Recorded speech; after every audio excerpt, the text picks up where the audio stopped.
According to numerous reports, Donald Trump backed off a strike on Iran, giving it 2 weeks, because he was informed that the only way to destroy the Fordo nuclear site would be with a tactical nuclear strike. The concern brought up by Trump himself was that the bunker busters would not be strong enough to actually penetrate the mountain base, reach the labs below, the nuclear facility below, and destroy it. Apparently, he was informed they would have to not only hit it with a bunker buster, but follow it up with a tactical nuke. And it seems that Trump doesn't want to take that. He doesn't want to make that move. Now, The Guardian reported that they were not considering doing this. However, according to Fox News, they said White House officials have not taken the use of a tactical nuke off the table. As according, once again, to several reports, it is the only way they're going to be able to destroy this nuclear facility, except for, it's funny, they say the only option. Now they're saying it's the best option because they could always launch a ground invasion of Iran and send humans into the Fordo facility to take it over and shut it down. Oh boy.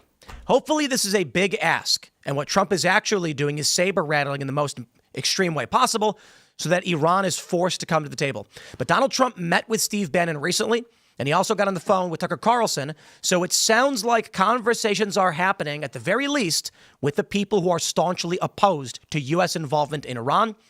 And I'm hoping the direction it's going is Trump is heeding the advice of these men, deciding not to go in. I'm hoping it's not the other way, that Trump is trying to convince them the only move he's got is actually boots on the ground. So we're going to talk about that. Plus, there's a bunch of news. We've got reports on the shooting in Utah at the Liberal 50501 protest. The man who was arrested in the shooting, who was actually a victim and being shot at, has been released. Mind you, this is an Antifa guy. And the lawyers have filed a claim saying he was unlawfully being detained. So we'll talk about that. Plus, man, there's a lot of stuff going on. That assassin in Minnesota, he claims Tim Walz told him to do it. I mean, it sounds crazy, but we'll see. Before we get started, my friends, we got a great sponsor. It's MyPillow. Buy pillows, guys. How many pillows do you got? Go to mypillow.com/Tim, and you can pick up a MyPillow. Use promo code Tim, and it's going to be great. They've got the With God All Things Are Possible multi-use pillow. They got Rev 7 energy drinks. Actually, check it out. I'm drinking this right now. These things are really good. I don't know how they do it. Shout out to the Rev 7 drinks. There's like no sugar in it, but they're delicious. And they got towels. You guys know Mike Lindell. He put everything on the line because he believed in Trump. And here's the best part. Mike Lindell put it all on the line, challenging the 2020 election.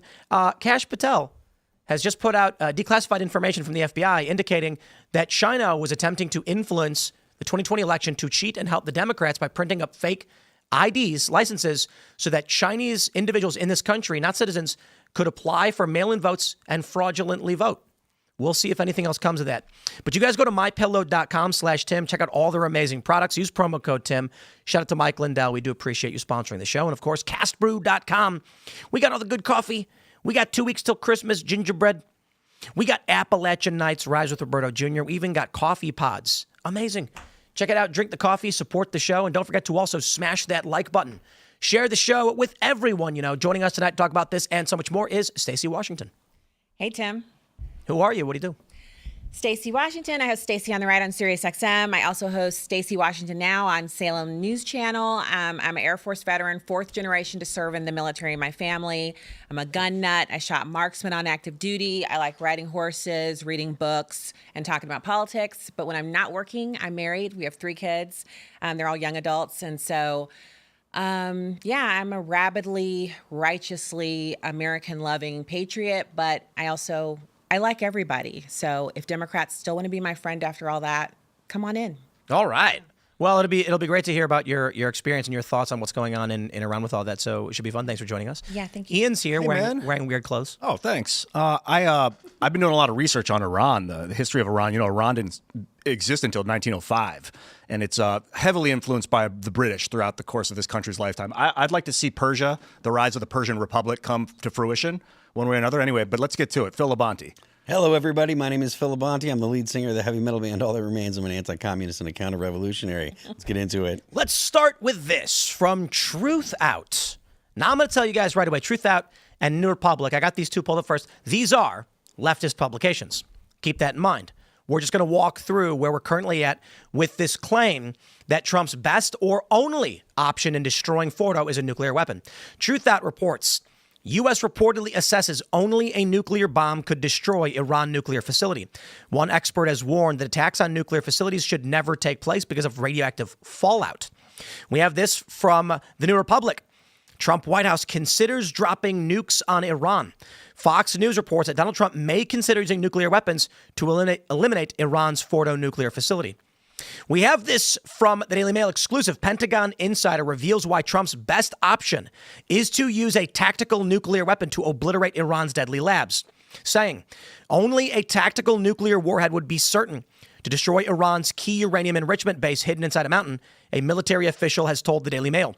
It comes amid doubts that the 30,000-pound bunker buster bombs would be enough to destroy the secretive facility at Fordo, 60 miles south of Tehran. Tactical nukes are meant for battlefield use and do not carry the same devastating payloads as strategic nukes, which are used to topple cities. In this case, the warhead selected could be sized for the Fordo site, though no tactical nuclear weapon has ever been used in combat before. Israeli officials have urged American forces to deploy multiple GBU-57 bunker busters to cripple Fordo, a plant being used to enrich uranium hundreds of feet underground. The depth shields the lab from airstrikes. We then have this. Newsweek, is Donald Trump considering tactical nukes against Iran? What we know. They say the administration has not taken anything off the table, including the use of tactical nuclear weapons. If it decides to take military action against the underground Iranian facility at Fordo, Fox News reported, citing a White House official. We then have this from Mediaite. White House denies Trump ruled out using a tactical nuke on Iran. And the root of this is The Guardian. Trump caution on Iran strike linked to doubts over bunker buster bomb, officials say. There are several things to consider that's now coming out. Donald Trump reportedly asked, can these bunker busters even take out this facility? And the answer is maybe not. The reason? These things are designed to penetrate 200 feet. Fordo is 300 feet, which would mean they would need multiple successive strikes in the exact same spot. That means one bunker buster goes in, detonates, and then in the crater, they need to send another one. The other issue, Iran has built the facility specifically underground because of the bunker busters, meaning it's also spread out. So a single successive strike of multiple bunker busters may not even stop this. And I believe Jack Posobiec said in Bannon's War Room, it may actually just slow them down a year or two and doesn't solve the problem that Trump and others in the U.S. are purporting is there. Now, there's a question and debate as to whether or not, one, they're actually going to make a nuke. Tulsi Gabbard says they've got the materials. They are enriching it above what they would need for power, but they don't believe they're working towards a nuke. That was March. If that is the case, that the U.S.'s position is they cannot have the ability to enrich uranium at those levels for whatever reason, be it they build a nuclear bomb and launch it, or they give fissile material to a bunch of rebel lunatics, it stands to reason based on the reporting. At least what they want the public to think is that the only way they can do it is with a nuclear strike. Now, why would they do that? My opinion, big ask. You run out of the press, headline after headline after headline, saying Trump, his only option is a nuke, and they're not ruling it out. Then, when they say, guys, I have an idea. What if we just send people on the ground into Iran and we don't have to use a nuclear weapon? Then people are going to go, whoa, oh, yes, a boots on the ground invasion is the preferable choice. I wouldn't say that. You think a nuke is better? No, I don't think either of those options work for me. And this is the big ask. It's tell people we have to do a nuke and then say, we could do an invasion. You pick. And everyone, of course, is going to choose invasion. I don't see MAGA base in choosing an invasion. So no attempt with the bunker buster. No, don't drop a mop. Don't even try it. I understand what you're saying about the precision needed. It reminds me of the blockbuster with Tom Cruise, the second Top Gun. It was like an unbelievable movie about them hitting a target twice. They had to hit it 2 times and come up out of that curve, not get hit by the SAMs. It was impossible, and only one guy could do it, and it was Tom Cruise. And that was Iran. And it was Iran. So Top Gun Maverick, right? Right. They were calling it the enemy in the movie, but it was very obviously Iran. Obviously. Crazy. Yeah. Yeah. And it was an underground facility and it had a tiny little hole that they had to hit. And it was like an impossible task. And of course, Tom Cruise was able to do it. Like Star Wars. It was exciting. Oh my gosh. It was exactly like, oh, don't get me started. Okay. So I'm just saying, I would not buy that. Now, I understand the subterfuge you're talking about and selling it. And Trump is good at that. That's one of his main things is he can sell people on things they don't want. He's a deal maker. But we're talking about Americans who literally, I remember giving speeches in D.C. about the never-ending wars in the Middle East, how much money we've spent, how much treasure, and how Trump is not that guy. He doesn't believe in starting wars. He doesn't believe in entering issues or situations foreign policy-wise that we don't have a tactical and strategic objective that we can meet or succeed and win and get out. But I can't see them doing that. I can't see them doing either of those scenarios without dropping the mop first. You want to read that headline? Bannon and MAGA will get on board if Trump decides, yeah, okay, yeah. So he's a tactical overlord with language, right? He is an unbelievable historian, but I'm not with him on that. And I'm as big as it gets on MAGA. I've been to Mar-a-Lago 6 times. I've met President Trump numerous times. I have my picture with him numerous times. I believe in the guy. I don't believe in that. I don't want boots on the ground. I don't want it. So I get what you're saying. Is it your sense that MAGA would forgive Donald Trump, would forgive the GOP by the time the midterms roll around if they took some kind of action now? Because it's my opinion that the only thing that can happen that will prevent the Republicans from having at least a good showing and can really derail President Trump's agenda is a bad economy. And well, I think that if they don't pass the big would, beautiful bill, that's major due if you want to have a good midterm result, because going into the midterms with no accomplishments, no achievable legislation that was actually passed, it's a do-nothing Congress again, a president who can't control them. You have to pass the BBB. But on this, so 2 scenarios. The first one, he sells everybody on that. We sit here and hold our breath. He goes in, he's successful. Fordo is eliminated, and we're out. That is a pristine situation that is so improbable. It defies all of the logic that we've seen in every other war we've engaged in. But if that were to happen, that would have no the effect midterm is a piece of cake. Yeah, that would have no effect on him. Yeah. More likely, we put boots on the ground. The tactical nuke is an obvious, easy go. He just has to get the buy-in for that and hope that nobody else wants to get involved. But if we go in with boots on the ground, we're there. We might as well open up a military base, send over one of those big cornerstones they put in the ground every time we build something overseas. We're there forever. We just got done with that. That was the disastrous withdrawal from Afghanistan. That Americans are exhausted by that. Israel had reportedly stated that if the U.S. doesn't want to get involved, they'll use commandos. But the idea, so we have the map here. Here's Tehran. I pulled this up quite a bit. Here's Qom. I think that's how you pronounce it. I'm probably pronouncing it wrong. But just south, if Google Earth ever decides to actually in the load. mountains too? Yeah, it's 60 miles south. It's right over here. Fordo, you can see it. Fordo. Okay, so look where my mouse is. You want to get there with human beings? That's dead center in Iran.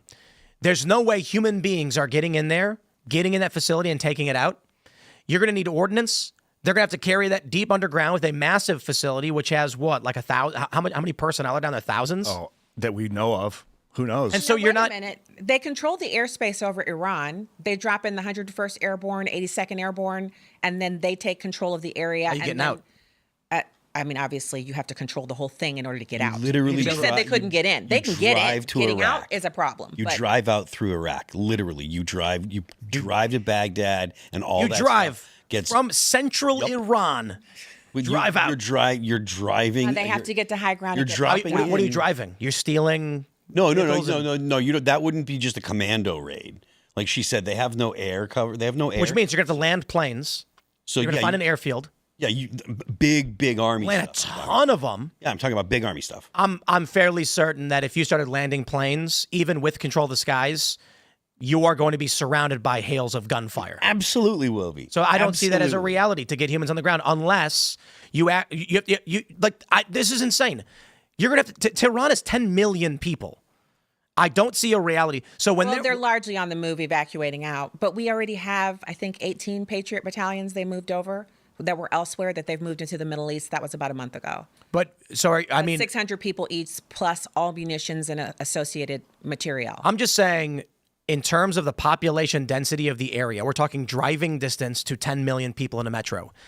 Now, obviously, most of these people are not going to be engaging in combat, but it takes only a tiny percentage of 10 million to completely overrun anything you land in the region. So, we often talk about why guns are so important in this country, and the liberals don't get it. Joe Biden's like, you want to go up against the U.S., you're going to need F-16s. And it's like, right, because an F-16 can occupy a street corner. It can't happen. No, it can't. This is why anybody who's played StarCraft or Warcraft or Command and Conquer knows one of the best strategies, what do they call it, zerging? Yeah. You mass produce tons of little dudes. You don't worry about, so in these strategy games, you can build up your bases, build high-tech weapons, and then some dude just says, give me 50 billion little 1-1 soldiers and just send them all in and you win. And you also, in the more advanced strategies, they'll make a mass of 1-1 tiny crap that they'll send out to distract the artillery, and then you send the big guns in behind those little guys. Zerging. Yeah, behind the Zerg, you send the big guns. My point, and I think Zerg is a reference to the smallest military unit in StarCraft. Yes, Is that what it is? it's a race in StarCraft. The Zerg, it's this insectoid race that impregnates and takes over planets and humans, the Zerg. Well, I don't play that game. I'm in the last century. I play Age of Empires, but I'm just going to say I've been to the Middle East, and I agree with you about the topography, but the issue isn't that. We have 40,000 troops there already. At max we've ever had there is 500,000, but that was at the height of the conflict. We don't have a problem mustering people, getting them into location. We don't have a problem managing other groups. Air control is what that's called. F-16s buzzing the ground, sonic, hitting the sonic boom, knocking the windows out of everything. People will not stand against that. They will disperse. Whoever's left, because you only have to do that once and people are scattering. So it's not about that. It's about the will. Do we want to go in? Do we want air control? How many jets do we want? USS Nimitz is steaming there right now. They're going to be close in a couple of days. They're going to be in theater. There's a lot of buildup.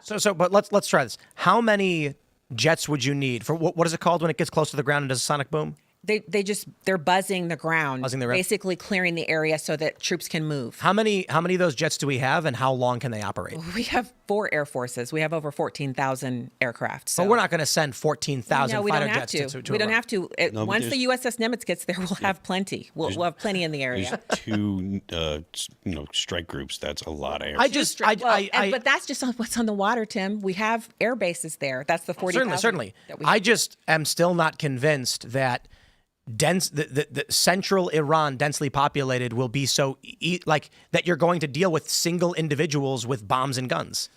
No, you need to invoke a revolution among the Iranian people. Let's just talk about Afghanistan and the Taliban.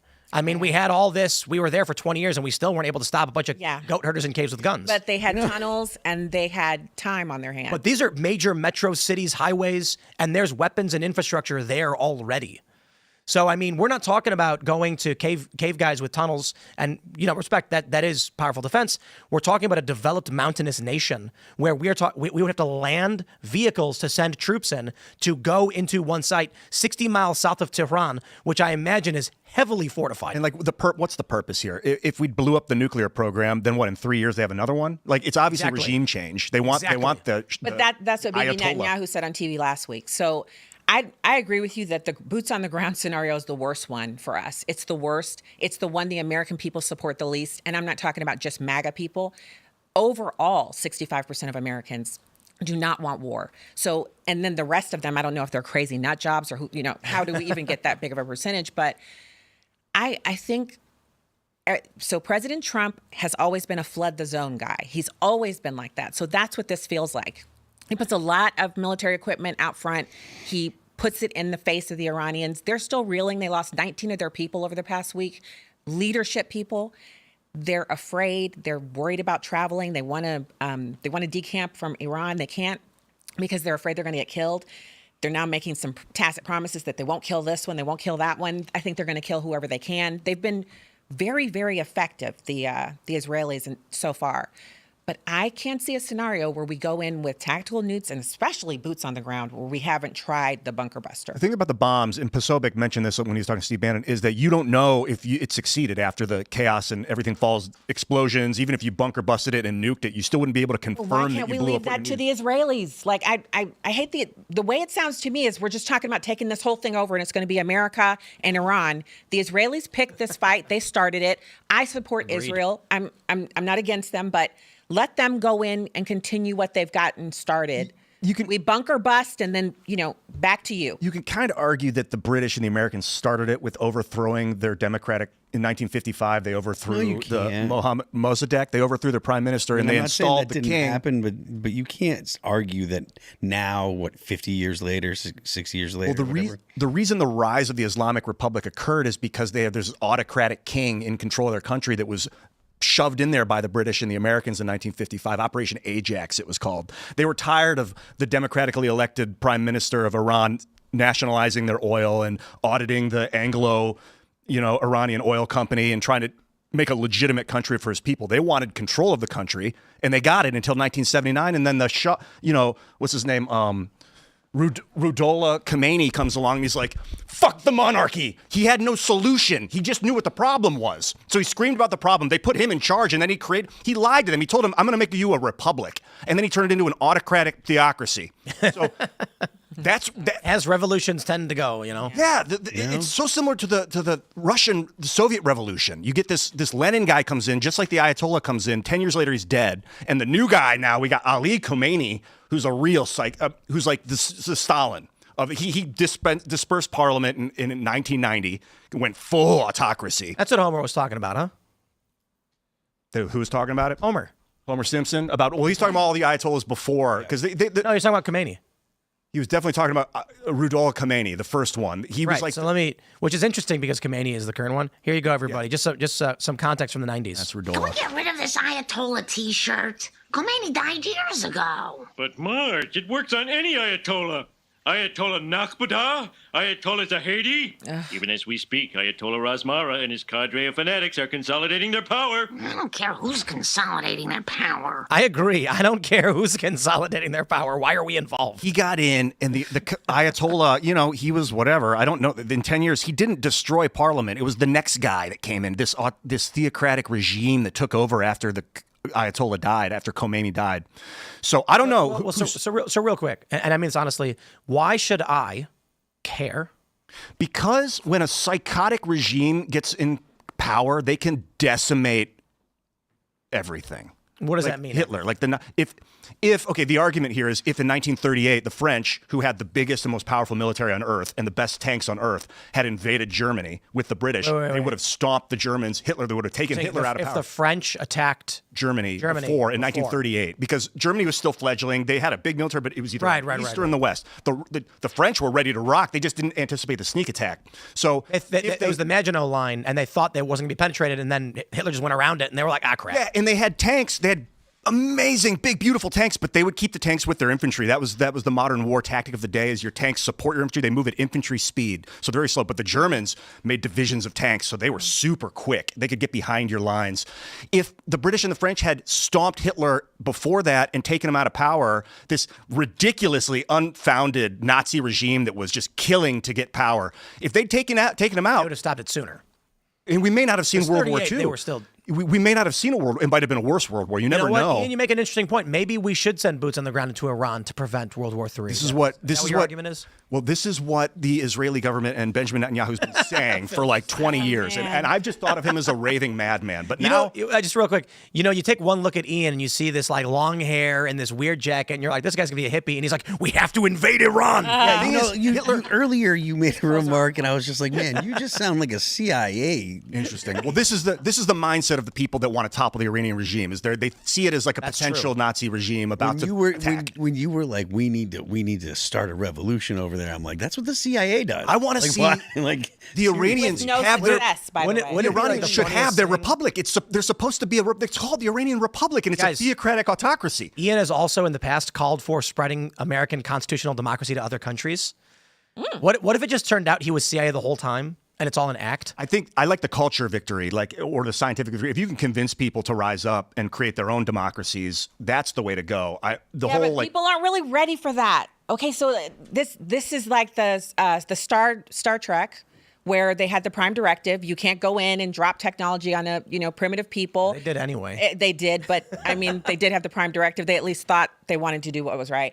This is the problem with all of our nation building tendencies, which have really come to naught, is we find people who are way behind us technologically, and then we try to turn them into what Democrats call a democracy, but we're actually a republic. And this is Ian's getting 20s right now. That's what I'm talking about. And they did that with the Shah in 1955 after the coup, and they modernized Iran through American and British ideals. Yeah. But the Shah, the king, didn't set up a republic. He should have turned his country into a legitimized republic and then stepped down. Instead, he just held on to power as an autocrat and hasn't properly formed their administration. I have an idea. What if we don't? Then they may get a nuclear missile and they may use it, or Maybe. I don't know. I'm thinking about this. I don't know how far they go, because one thing we can count on is that the Israelis have Mossad, and they have been going in and methodically picking off their nuclear scientists. Every few years they go in and they kill basically everybody who's working on the program. And this time they took out, now it's 50% of their ballistic missile capability. They don't have a lot of extra money left over because Trump almost ran them into bankruptcy in his first term. We had 4 years of Biden selling oil in the open market. I think they made $75 billion. But now we're back to, like, how many ballistic missiles do they have left? If they had any left, they wouldn't be allowing the Israeli Air Force to control their airspace. So I'm with you on wanting to prevent them from having a nuke. The question is, how do we get it done? And how do we not look like our previous selves, where we have failed epically at building nations and regime change? We don't do that well. I don't think the nuke is the issue. And I think even Trump and the U.S. don't think it is either. I think when you take a look at what Tulsi Gabbard said, that they are enriching uranium higher than what would be expected for civilian energy use, but we do not believe they're pursuing a bomb. Well, then what's the conclusion? They want to They're making dirty bombs. Dirty bombs, send it out to the rest of the... Exactly. But that's not unusual thought, Tim, because a lot of regular Americans, I have people calling me night before last on the show, asking exactly that question. What are they doing with that nuclear material? Look what they did on October 7th. They're the sponsors of October 7th massacre on Israel. They want to do the same to the United States. Hamas promised to do it again and again and again until Israel was destroyed. So the question is, how do we prevent that? Well, the easy answer is bunker busters or a nuclear weapon, or I hate this idea of boots on the ground. I'm so sick of hearing the words boots on the ground, because those are all people. And I have a special interest in it because I was on active duty in the Air Force during the Khobar Tower bombing. I went in the January rotation because my husband, who was my boyfriend at the time, was like, you don't want to go in the summer. You're scheduled to go in the summer. There's an opening in the January rotation. Take that. So I went, got my stuff out of the way. I was there 94 days, C-130 back home. I'm on the beach when the Khobar Towers are bombed. And the guy who lived across the hall from me, who had just transferred in, 3 days before I left, he was the one who took my spot, and he died with the 18 others. To clarify, I'm saying riding the C-130 sounds fun. It was not the other parts. Well, yeah, that was fun, and we had Mo bags, and it was kitted out for military use, not civilian. It was awesome, but I feel like my old self, where I used to be just to turn it to a sheet of glass kind of a person, I felt like there was no engagement that we shouldn't get involved in. I was on active duty back then. Now I'm a mom of 3 young adults. I don't want my kids drafted into a war over there. Honest question. What if we, and I mean this seriously, what if we dropped something like 100,000 machine gun mounted robot dogs? They'd probably get used against us. I don't, like, if they're encrypted and they're like automatic, I don't think they're going to be able to break into them in any meaningful amount of time. And so what I mean is robot dogs to go to the Fordo? To start securing areas. Oh, we need divisions of robot dogs. Have you seen the videos of the robot dogs with guns mounted on them? They could be easily dropped. The cost is ridiculously minimal. I mean, these things are thousands of dollars, so it is technically expensive. But I mean, for the U.S. military, not that much money to strap an AI little dog with a gun that can fire. We're talking about drone use, and if we control the skies, you unload a bunch of these things, they'll take over a whole area, and it's going to be... And then what? If you want to get people in there. Okay. Commandos, not. Okay. What if Israel sent in commandos and we just dumped 50,000 robot dogs? Okay, I'm there. They can also blow I'm up there for supply that. lines. The robot They dogs can blow up supply kamikaze. lines. Yep. We do need divisions of drones. This is what the Germans figured out as divisions of tanks in the beginning. They were just using the tanks to support the infantry, like I was saying earlier. People will be using their drones to support their ground campaign, but we need I don't know about autonomous. Terminators. Semi-autonomous divisions of Terminator drones. We need those because they're Just like they're with getting skull built. faces.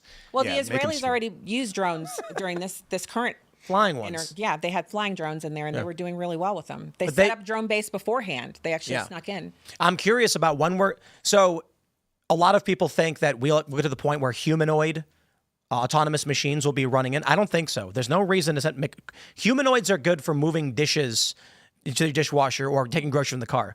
If you're talking about war, quadrupedal gun-mounted thing and it's got the arm on top that can manipulate stuff, that's going to secure a location better than a humanoid. They're harder to hit. Faster. And they're faster. Yeah, and they can move over rocky terrain. Yep. I wouldn't be surprised if we see that. If this does go, it's going to get weird. They've got these real quick. Some of these robot dogs we've shown, not only do they have the legs, but there's wheels and they're rubber and they can walk, but then the wheels can spin and they can drive. So it can run over the rocks, get on the ground and go, and then zoom, shoot forward. Can they fly yet? Are there like ground ones that can? I'd be lift willing off? to bet they have those. I'd be willing to bet. Yeah. I think the most likely situation of a British, American, Israeli victory, if you want to look at it from the war technique, is that they depose the Iranian government and then they impose the Shah's son. They call him the prince in exile. Yep. And then they have another monarchy, which I think is a fucking fail. You don't want be a another civil monarchy. war. There would be, probably. But the last civil war was 90 impotent. million people in this region. And it is not like it is a singular ethnic group with singular religious group. But what will cause a horrific civil war is if we colonize or we establish drone, like if we set up military. I agree. That would be the worst civil war in Iran, I think. I think the ideal scenario actually for the U.S. and for U.S.'s partners is that the current regime stays in power, but is deferential to the demands of the West. The argument being that if we were to remove this regime, you would end up with ISIS-style insurgency all over the country you can't control. The clergy, they call it the clergy. They used to have ceremonial, power amongst the Shah. The Shah kind of relegated them to, secondary. They weren't super powerful. And then they were, and then they weren't, and then of course now they are in charge. But we could relegate. They could be relegated back to a position of just religious authority. Extricating that from the way those people think. I don't know enough Iranians. They only think about killing the West, the little Satan and the big Satan. Let's real quick jump to the story, advance the narrative here. From the Daily Mail, Trump warns Iran could launch nuclear war in weeks as it's pummeled with Israeli bombs and city is struck by 5.1 earthquake. Now, you know why that earthquake thing's actually really scary? Man-made? Well, who knows?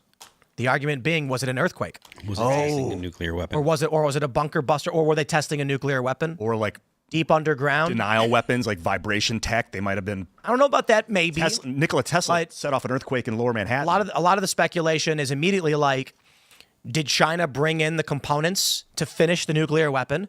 And did they just test a detonation underground? Or is it a coincidence that a 5.1 earthquake just hit Tehran? I think Because volcanic activity. and that's very close to Fordo. Yeah, there are frequently seismic activity in the area. Yeah, they have earthquakes there. Yeah. I think volcanic and seismic activity are related to terrestrial explosives too. You can induce earthquakes. I mean, the question is whether or not it was natural or whether it was an underground nuke, or if they're testing one, if they're like, oh, it tested it popping at off, Fordo. so let's put it together and see if we can make one work. Because normally you take it. It was out to in, the I desert. think they said it was in Sork. Yeah. How close to Tehran is that? It's 23. Let me actually wow. check. Let me see if I can pull it up.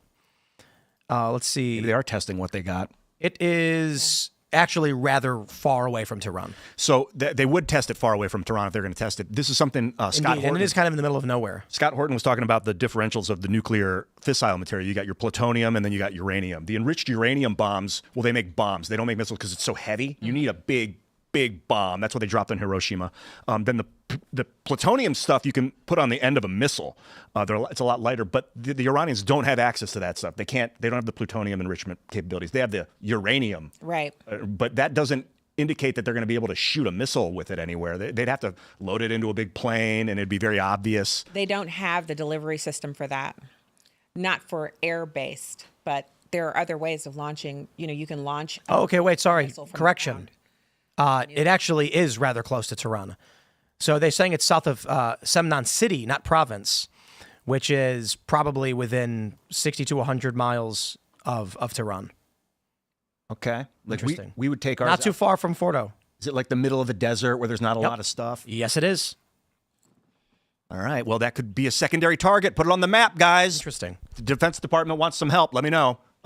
Check this place out. I can actually. Ground penetrating radar. Let's use this new Doppler tech that they were scanning underground the pyramids with, and look for these. See if we can find some. I feel like they already have all that data. They know 183 what's over kilometers. there. Yeah, because if Trump said they weren't going to nuke, that would make me think that they were. This like mind game upon mind game. Because he was just at the press briefing, he's out with reporters, and they're asking him specifically, "Are you going to bomb?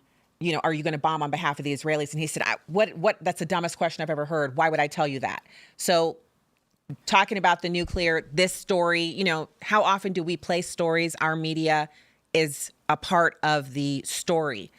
The story gets placed that the only thing that can work is a nuclear weapon. Then you're back to Tim's suggestion that they're really going to offer us something much less, which is the boots on the ground, which I still think. Big ask. I'm like, That's what it's called. I think there's something like genetically in humans that love the idea of a leader, of one human leading us to victory. Yeah, but Trump needs Congress's approval to supposedly. He's got the Patriot Act, but he's supposed to say, look, we have to destroy instead of being like, they just can't have it, guys. Sorry, shut up. I'm in charge. No. You say they he can't. can take action. He just has to inform Congress within 48 hours. He can put boots on the ground, but he has to, within 90 days, go to Congress and ask for their permission to continue funding.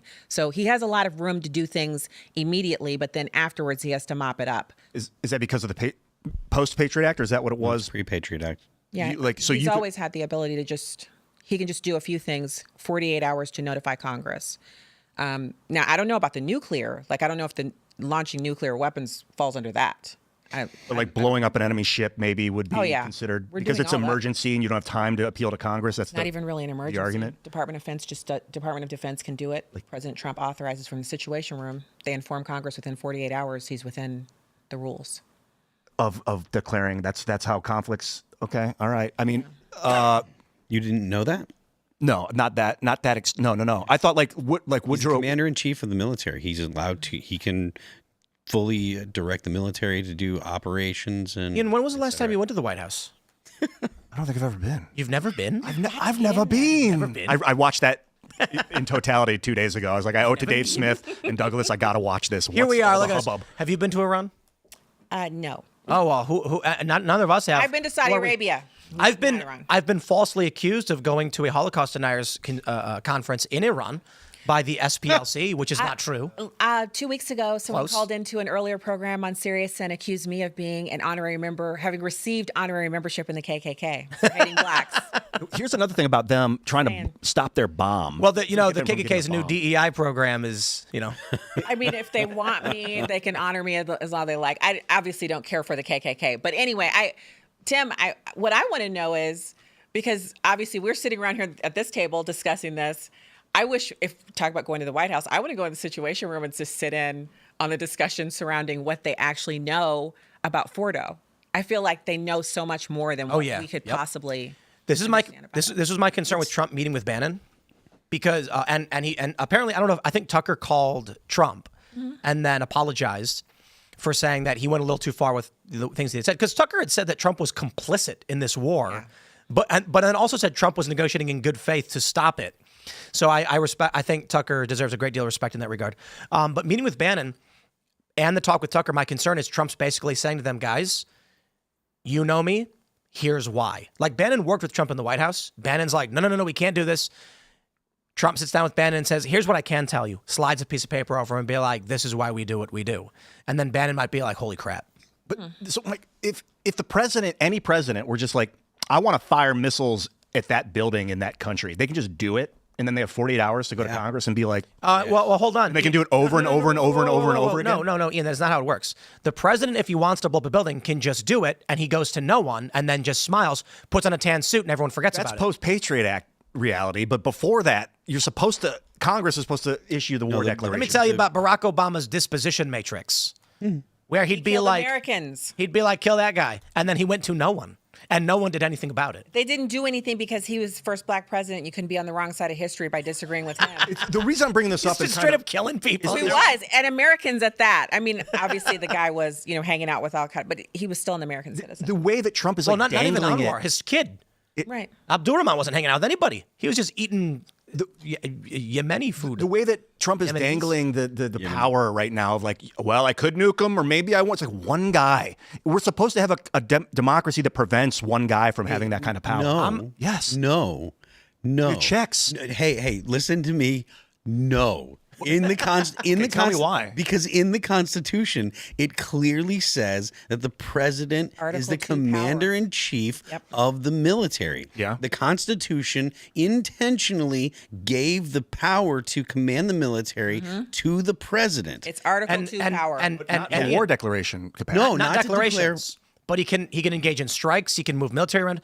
And the reason why the founding fathers did this is because they learned the history of committee democracy and anarchy of the past.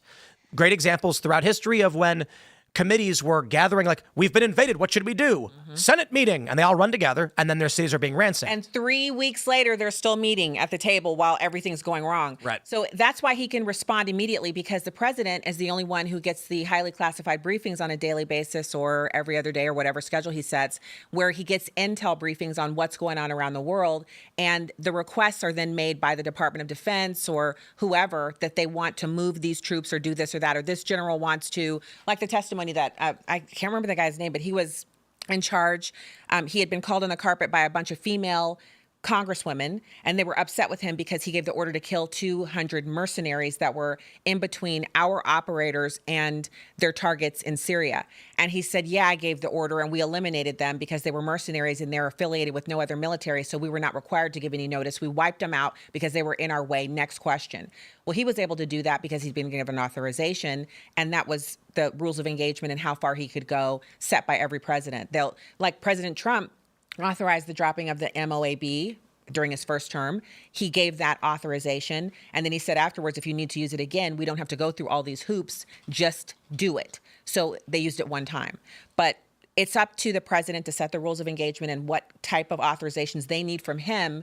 But at the end of the day, he can authorize and then go back to Congress after. I appreciate authorizational authority. You need it to remain agile in conflict. But if we're planning an invasion of another country, it's not an emergency. We have weeks to debate this in Congress. It's Congress's decision whether or not we're going to deploy troops or missiles on a foreign nation that has not aggressed on us. I don't think that we're at a point where we're planning an invasion yet. That's what we've been talking about. But wait, I'm just going to get with you right here. We're going to link up arms on this.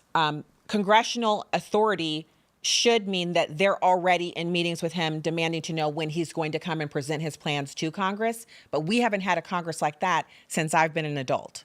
So, I mean, they just, they've ceded everything that's their responsibility to the bureaucracy or to the executive or to Supreme Court. So they don't have to be the ones to take responsibility for it because they're up for election every 2 years. They don't care about that. My bet, so the Nimitz is supposed to arrive tomorrow. Yeah. My bet is still that Trump's going to say, we're going to secure the Strait of Hormuz. We don't want to engage in hostilities.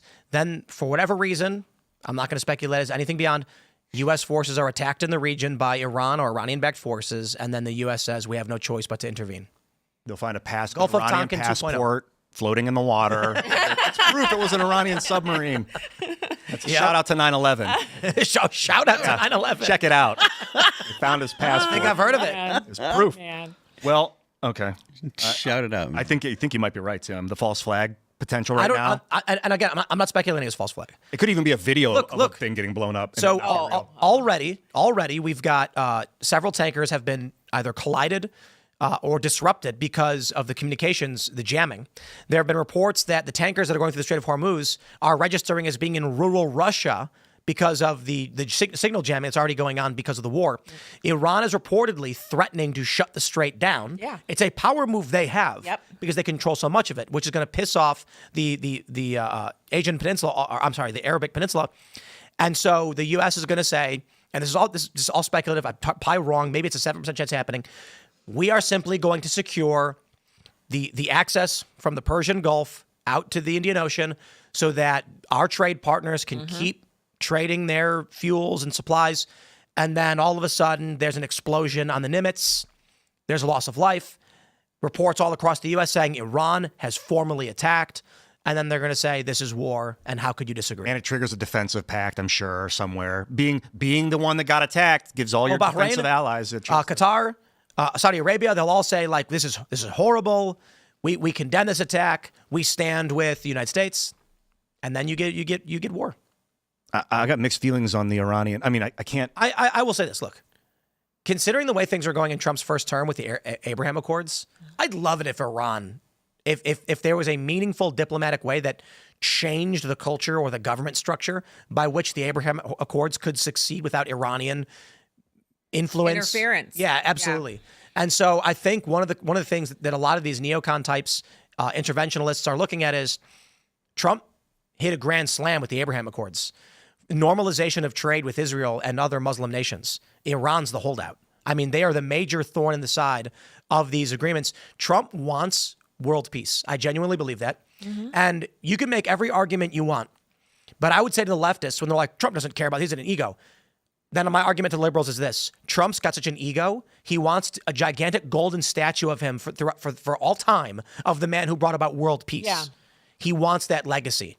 Iran stands in his way. Who cares why he wants the world peace? He's the first right. one to want it, right? All the other presidents were fine with going in here, going in there, a little interventionism there. They were fine with putting boots on the ground. Like you said, Drone King Obama, he was just droning the crap out of everybody, and he didn't do anything to draw down forces in the Middle East. Trump drew forces down. He set in motion the plan to withdraw from Afghanistan, which was something that active duty service members had been asking for over a decade. So whatever the reasoning is behind what he wants the peace, he wants it because he's wants to take credit. Okay, great. Take credit. Question is peace at what cost? Someone in chat says draft Congress also. Seconded. Draft kings. No. Draft kings. Draft them all. They're so old, the guys. battlefield. Come on. Sure. I don't care. Like, still have to go to? Even in their age. They should have to vote for the declaration. If they vote yes, then they're on the front line.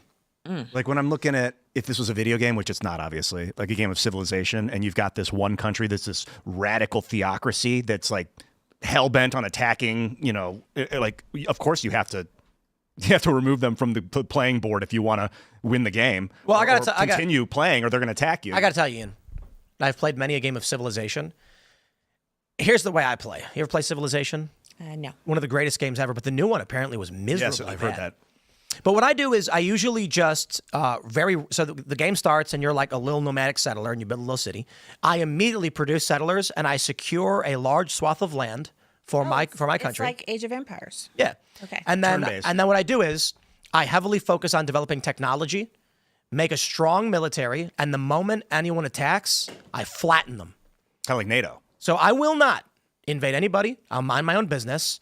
But they always try, and there's some little dude try breaks in, and then I immediately just slam their country and take it over. Well, what if someone's just walking a settler through your territory? You attack the settler and take it? Well, if I have a border, if I have an agreement with that country to allow open borders. What if it's just a country you don't have any agreements with? Do you And they- take the settler And if the it's settler available? has to be killed. You can take a prisoner and then settle I'm pretty a city with sure. I'm pretty sure in Civilization, I don't know if the later editions are different. You can't send any kind of unit into enemy borders. it. Oh, I mean outside your border. Just if you see him walking around in neutral territory, will you attack and No. take a settler? Oh, I will. No. You want to win. You need to win. That's why you're playing, is to win. No, So you want all the settlers. my point is, I will mind my own business and go for a science or cultural victory. Yeah, those are nice. And if they attack me, then they get the full brunt of my force, and they will regret that attack. If only it were so easy as a video game, because I'm with you. I love playing that strategy, the turtle and fire route, and you have Turtle and fire. the best tanks, the best missiles, the best aircraft, obliteration at a whim, and then I'll you have to try it. It's fun. Unfortunately, reality has collateral damage Civ and 4. external emotions. Leonard Nimoy. Video games don't have emotions. Like I think pretty much everyone on Earth is concerned with the theocracy of the Iranian government, if you want to call it that. These crazy. I don't think they care about like the Russians and the Chinese. I think they're looking at it like, aren't the Saudis like Sunni Wahhabi?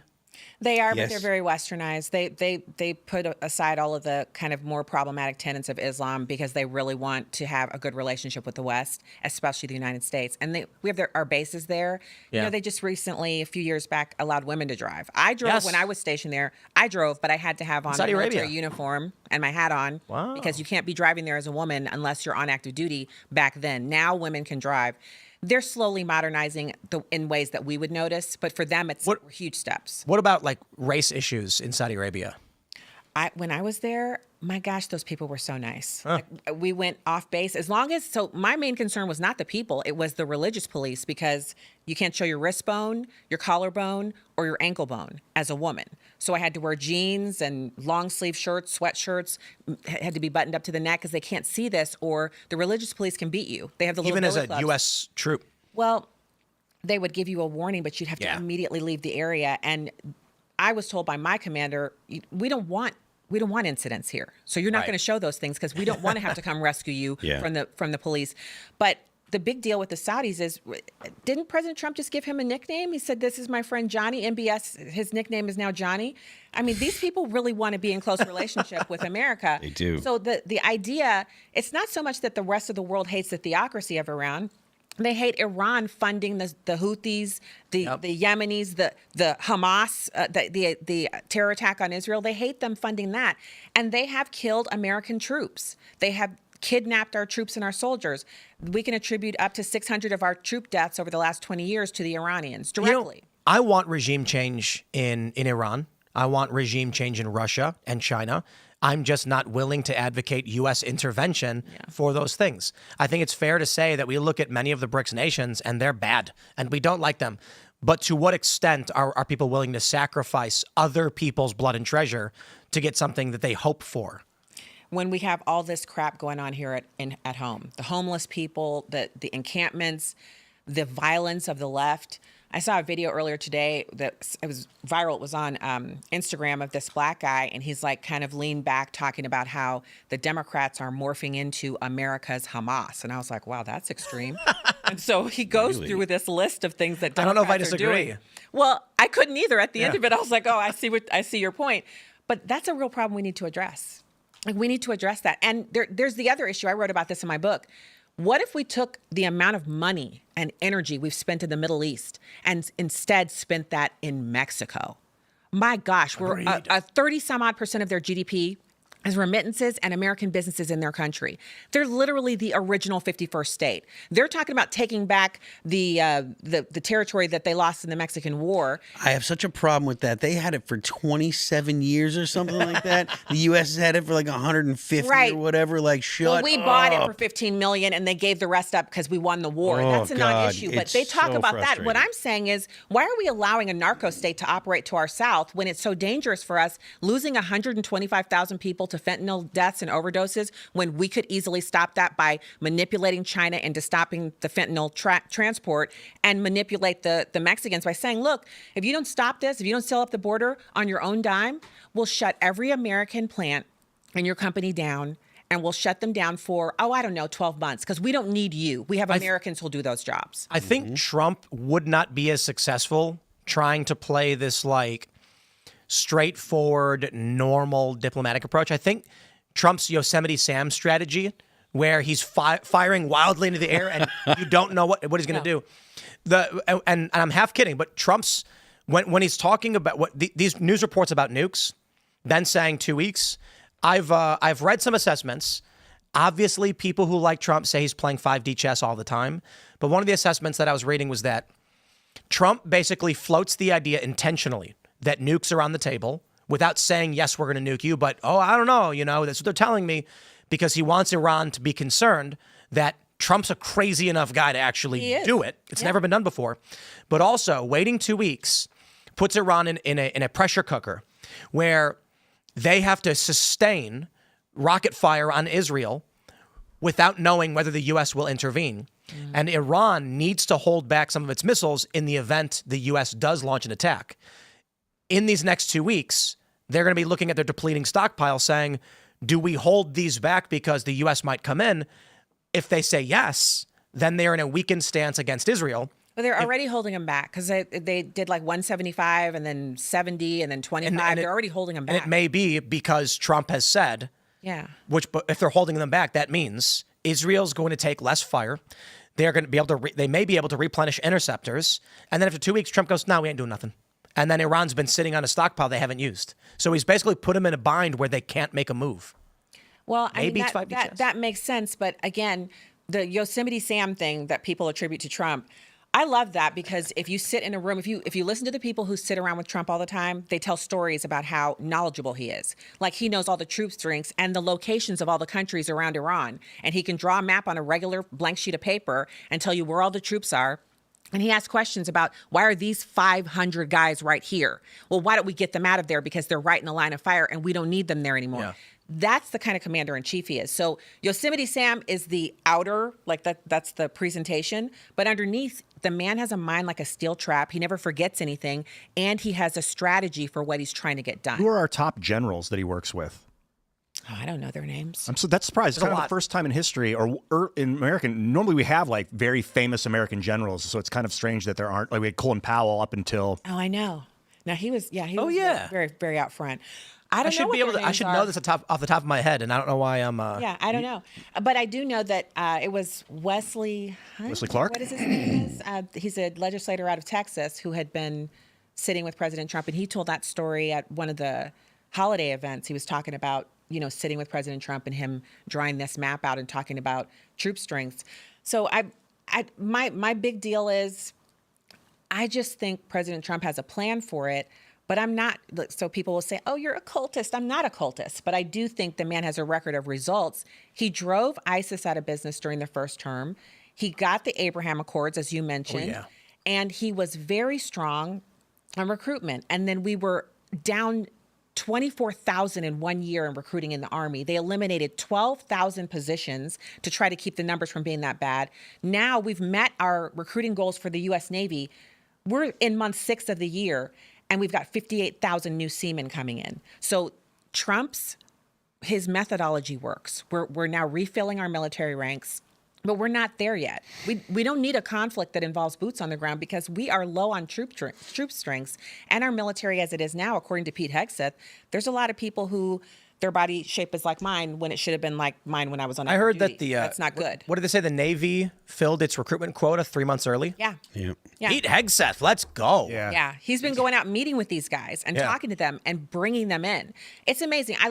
I love it. But again, I would like to see if we have to do something. Let's do it 3 years from now when everything's up to snuff and the Navy is back where it needs to be. We have a lot of deficiencies. I think the cartels are a bigger national security threat, much higher on the list than, well before Iran.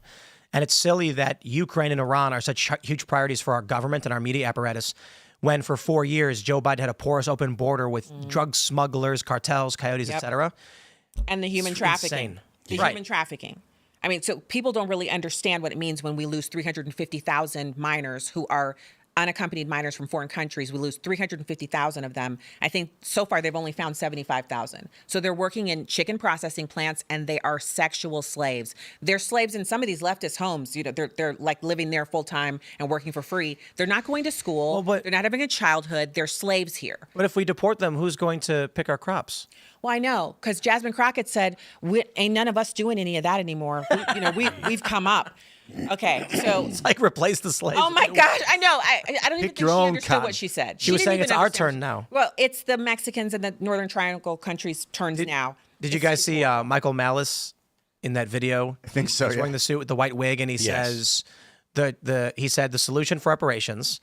There are, what did he say? There's 41 million Canadians and 40 million Black Americans. Well, there's 52 million Black Americans, but yeah. So he's wrong, but he said we enslave Canada and give each Black American one Canadian slave.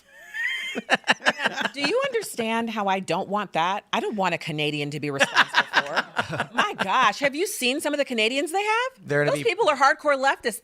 They're like our fire-breathing Californians. I'd have to be crazy to take somebody like that. Stacey, I agree with you totally, but it is the only option that's worse than having the Canadians vote. But I want to hear you say that to Michael when he makes the joke, because that response was perfect. I don't want a Canadian. I don't want one. Purple-haired obese leftist. I thank you. Somebody who's angry all the time and would continually call me an Uncle Tom and yell at me all day. I don't need that. My kids are really easy. That would be like having a kid, like one of those rebellious kids that ends up in military camp or military school.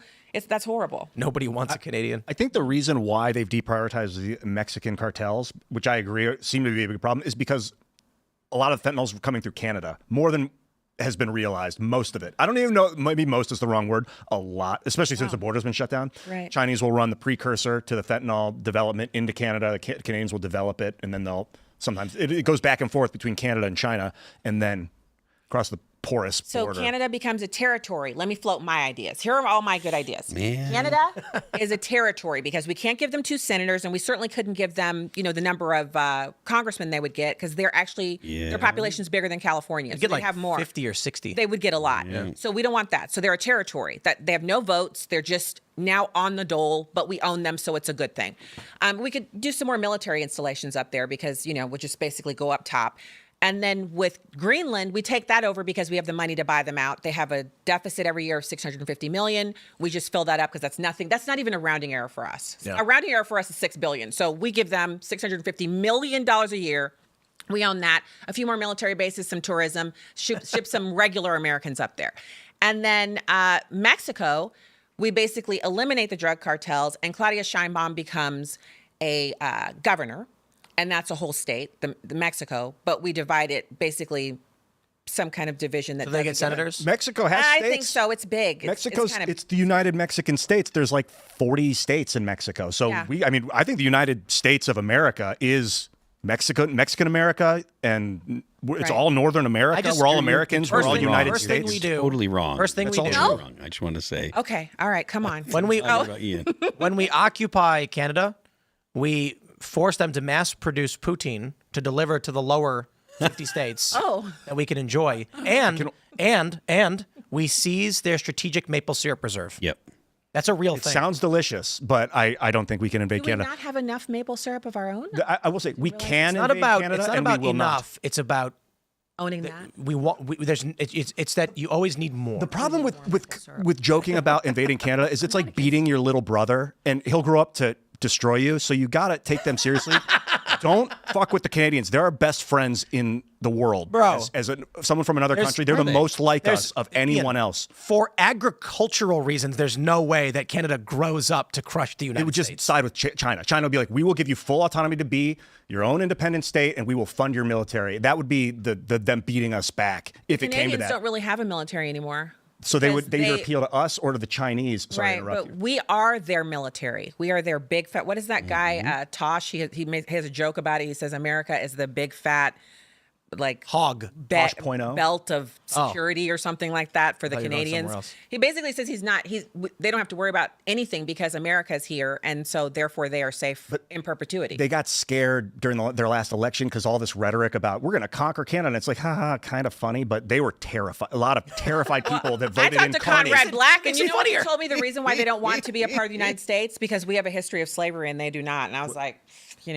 everybody's got something. Who said what? Who said that? That was Conrad Black. He came on my show and talked about how the Canadians don't have a history of slavery, the sordid history of slavery that the Americans have. And I said, yeah, but we went to war with ourselves and we actually came out of it a single country. We've already atoned for slavery. That's in our past. So you guys could still be a part of us. And he was like, we don't want to. I said, oh. Maybe the Democrats haven't. They haven't learned their lesson. They haven't atoned for anything. They're still trying to enslave everybody. This is why I was saying I like Juneteenth. Because a lot of conservatives are saying like it's a fake holiday and all that stuff. And I understand that because it's not a cultural tradition of the United States. But I was like, this is a day we celebrate the Republicans' victory over the Democrats. Yeah. And the and they're- and Democrats freeing their still slaves. keeping slaves after it was outlawed. That's right. That's why they wanted to be the ones to make it a holiday because they want to try to own it, just like every other thing that they do. They're doing something wrong to you. They want to fix it and act like they never did it, and then later blame whatever they did wrong to you on the Republicans, who then are sitting there with their sweater vests on going, I'm not sure if I've gotten all of the lint off of my sweater, and taking the blame. Then they want to raise money. That's it. Until right? Trump, who then says, when you try to place blame on him, Yeah. I'm not taking your blame. And then the curse words come out, and then you understand you're not. Well, they have a tantrum. Like, so here's how I describe the past 10 years. The Democrats are flinging feces on the walls and screaming, and the Republicans are going, oh, geez, Democrats, oh, geez. Let me help you clean that up. Yeah, Trump comes in, And he's like, and he whacks the kid in the back of the head. He's like, stop doing that. And then the kid starts screaming. It's like a spoiled child. It's like no one's ever reprimanded before. So then they start saying like, I'm going to accuse you of beating me. I'm going to call DCFS. And he's like, I don't care. Do it. Gets investigated, wins, comes back. And now they're crying in the corner because they're losing. Yeah. And they are losing. Their polls are in the trash. They were very much like, if we're all on a boat together, obsessed with who's in charge of the boat and what are the politics on the boat. Like Trump comes in, he's like, bro, there's holes in the ship. We're going down. Let's fix this. And it's hard to hate that. Well, so there's holes in the ship. It's going down. And the Democrats are like, this guy's going to stop us from stealing the fine china before we get out of here on the life rafts. Well, the Democrats actually have another problem, which is the poll numbers, the 21%, 17% most recently. I've been enjoying this a lot. Like, I think Greg Gutfeld said, when your enemy is on the ground, don't let him get back up. I like them down there. But the issue that they have is they're trying to find a new identity. So the No Kings protest, did you notice? It's, everybody's got on American flag gear. Everybody's waving an American flag. I mean, there were some Palestinian flags, there were some holdouts, some Mexican flags, but everybody was mostly in American flag gear. They were smiling, they were waving, they were being friendly. They didn't block the roads, and especially in St. Louis, they had 4 different locations. Do you think that that's a phenomenon because of the age of the average person that was out there? They were elderly, it's true, but there were some young people? ones there, and some of them brought their grandkids. But the big deal is they wanted to adopt a Tea Party-esque. They even had some people with Gadsden flags out there. They're trying to adopt a Tea Party-esque new attitude because they want better poll numbers, and it's not going to work. Let's jump to the story from ABC4. Man arrested in connection with deadly protest shooting in SLC ordered to be released Friday. Attorneys for Arturo Gamboa, the man who was arrested following the deadly shooting at the No Kings protest, filed a petition claiming that he is being unlawfully detained, and a judge ordered him to be released Friday. I will say it right now. Free Gamboa. And he's Antifa, and I don't care. He's a known leftist. He was wearing all black. He was in black bloc, armed with a rifle at this protest. And you know what? I may not like the guy's ideology or whatever, but the video evidence we've seen shows him walking peacefully and legally down the street when organizers, individuals who were working with the event in green vests, liberals, pulled out pistols and opened fire on him for no reason and indiscriminately firing towards people and killed a random guy, and the cops arrested this dude. I think it's a cover-up. They're trying to find a reason why this guy's at fault simply because he was open carrying a rifle. I say free Gamboa, and it's based on the evidence I've seen so far. I could be wrong, but I'll say this. Based on what we know, drop the charges until we get real evidence that he actually did something wrong. Apparently, the witnesses lied and said that he raised the rifle at the crowd, and that's why the peacekeepers fired at him. However, upon further review of the evidence, even CNN reported, actually, he was walking down the street with the rifle down, and when they started shooting at him, he grabbed the rifle and started running, but he wasn't waving it at people. He was just grabbing it to run away from the people shooting at him. So apparently he's going to be released on Friday. They say the SLC District Attorney's Office wrote an order to release Gamboa and present it to the judge who signed it. On Friday, Deputy District Attorney Joshua N. Graves told the court the state had been able to review preliminary evidence and they would not be able to make an informed decision as to whether charges against Mr. Gamboa will be filed or declined before his scheduled date of June 23rd. I think that's the right thing. I think the organizers of the 50501 movement in Utah need to be held accountable for in some capacity, that they would bring people down, refuse to work with police. This is how far this goes. It's the 5501 movement. They organized the event. They had armed men working for them because they didn't want to work with cops. So they had unsanctioned armed dudes who opened fire. There's got to be some kind of civil penalty for or liability for what they did. And I believe the men who opened fire need to be held responsible for the bullets they launched and the person they killed. The family of the person that died definitely has a wrongful death suit that they could bring. I think Gamboa needs to sue him too because they shot him. He got grazed. Yeah, I mean, any gun owner that goes to any kind of like gun safety classes or anything, they know that like you're responsible for every bullet that comes out of your gun. That's right. That's why you have trigger discipline. Check this out. Check this out. Quote. This is, I believe his attorney, Greg Scortis. Quote, all of the evidence confirms that he was lawfully and openly carrying an unloaded firearm on a public road. He never brandished it, never fired it, never pointed it in the direction of anyone. He was shot in the back by a person who needlessly shot two innocent men, killing one. The investigation will continue to be carried out by the Salt Lake City Police Department. The DA's office will continue to review as additional evidence is presented to us, the DA said. If he was a Republican, he'd already be under the jail. So, yep. You know, he shot a man based on what he needs to be tried by, and the preponderance of the evidence, jury of his peers. Could you imagine if a Trump supporter pulled a weapon out and shot and killed an Antifa guy at a protest like this? The headlines the left would run, New York Times would say, MAGA gets dark, murders innocent left-wing activists. I wonder. MAGA murders a choir boy eating a donut.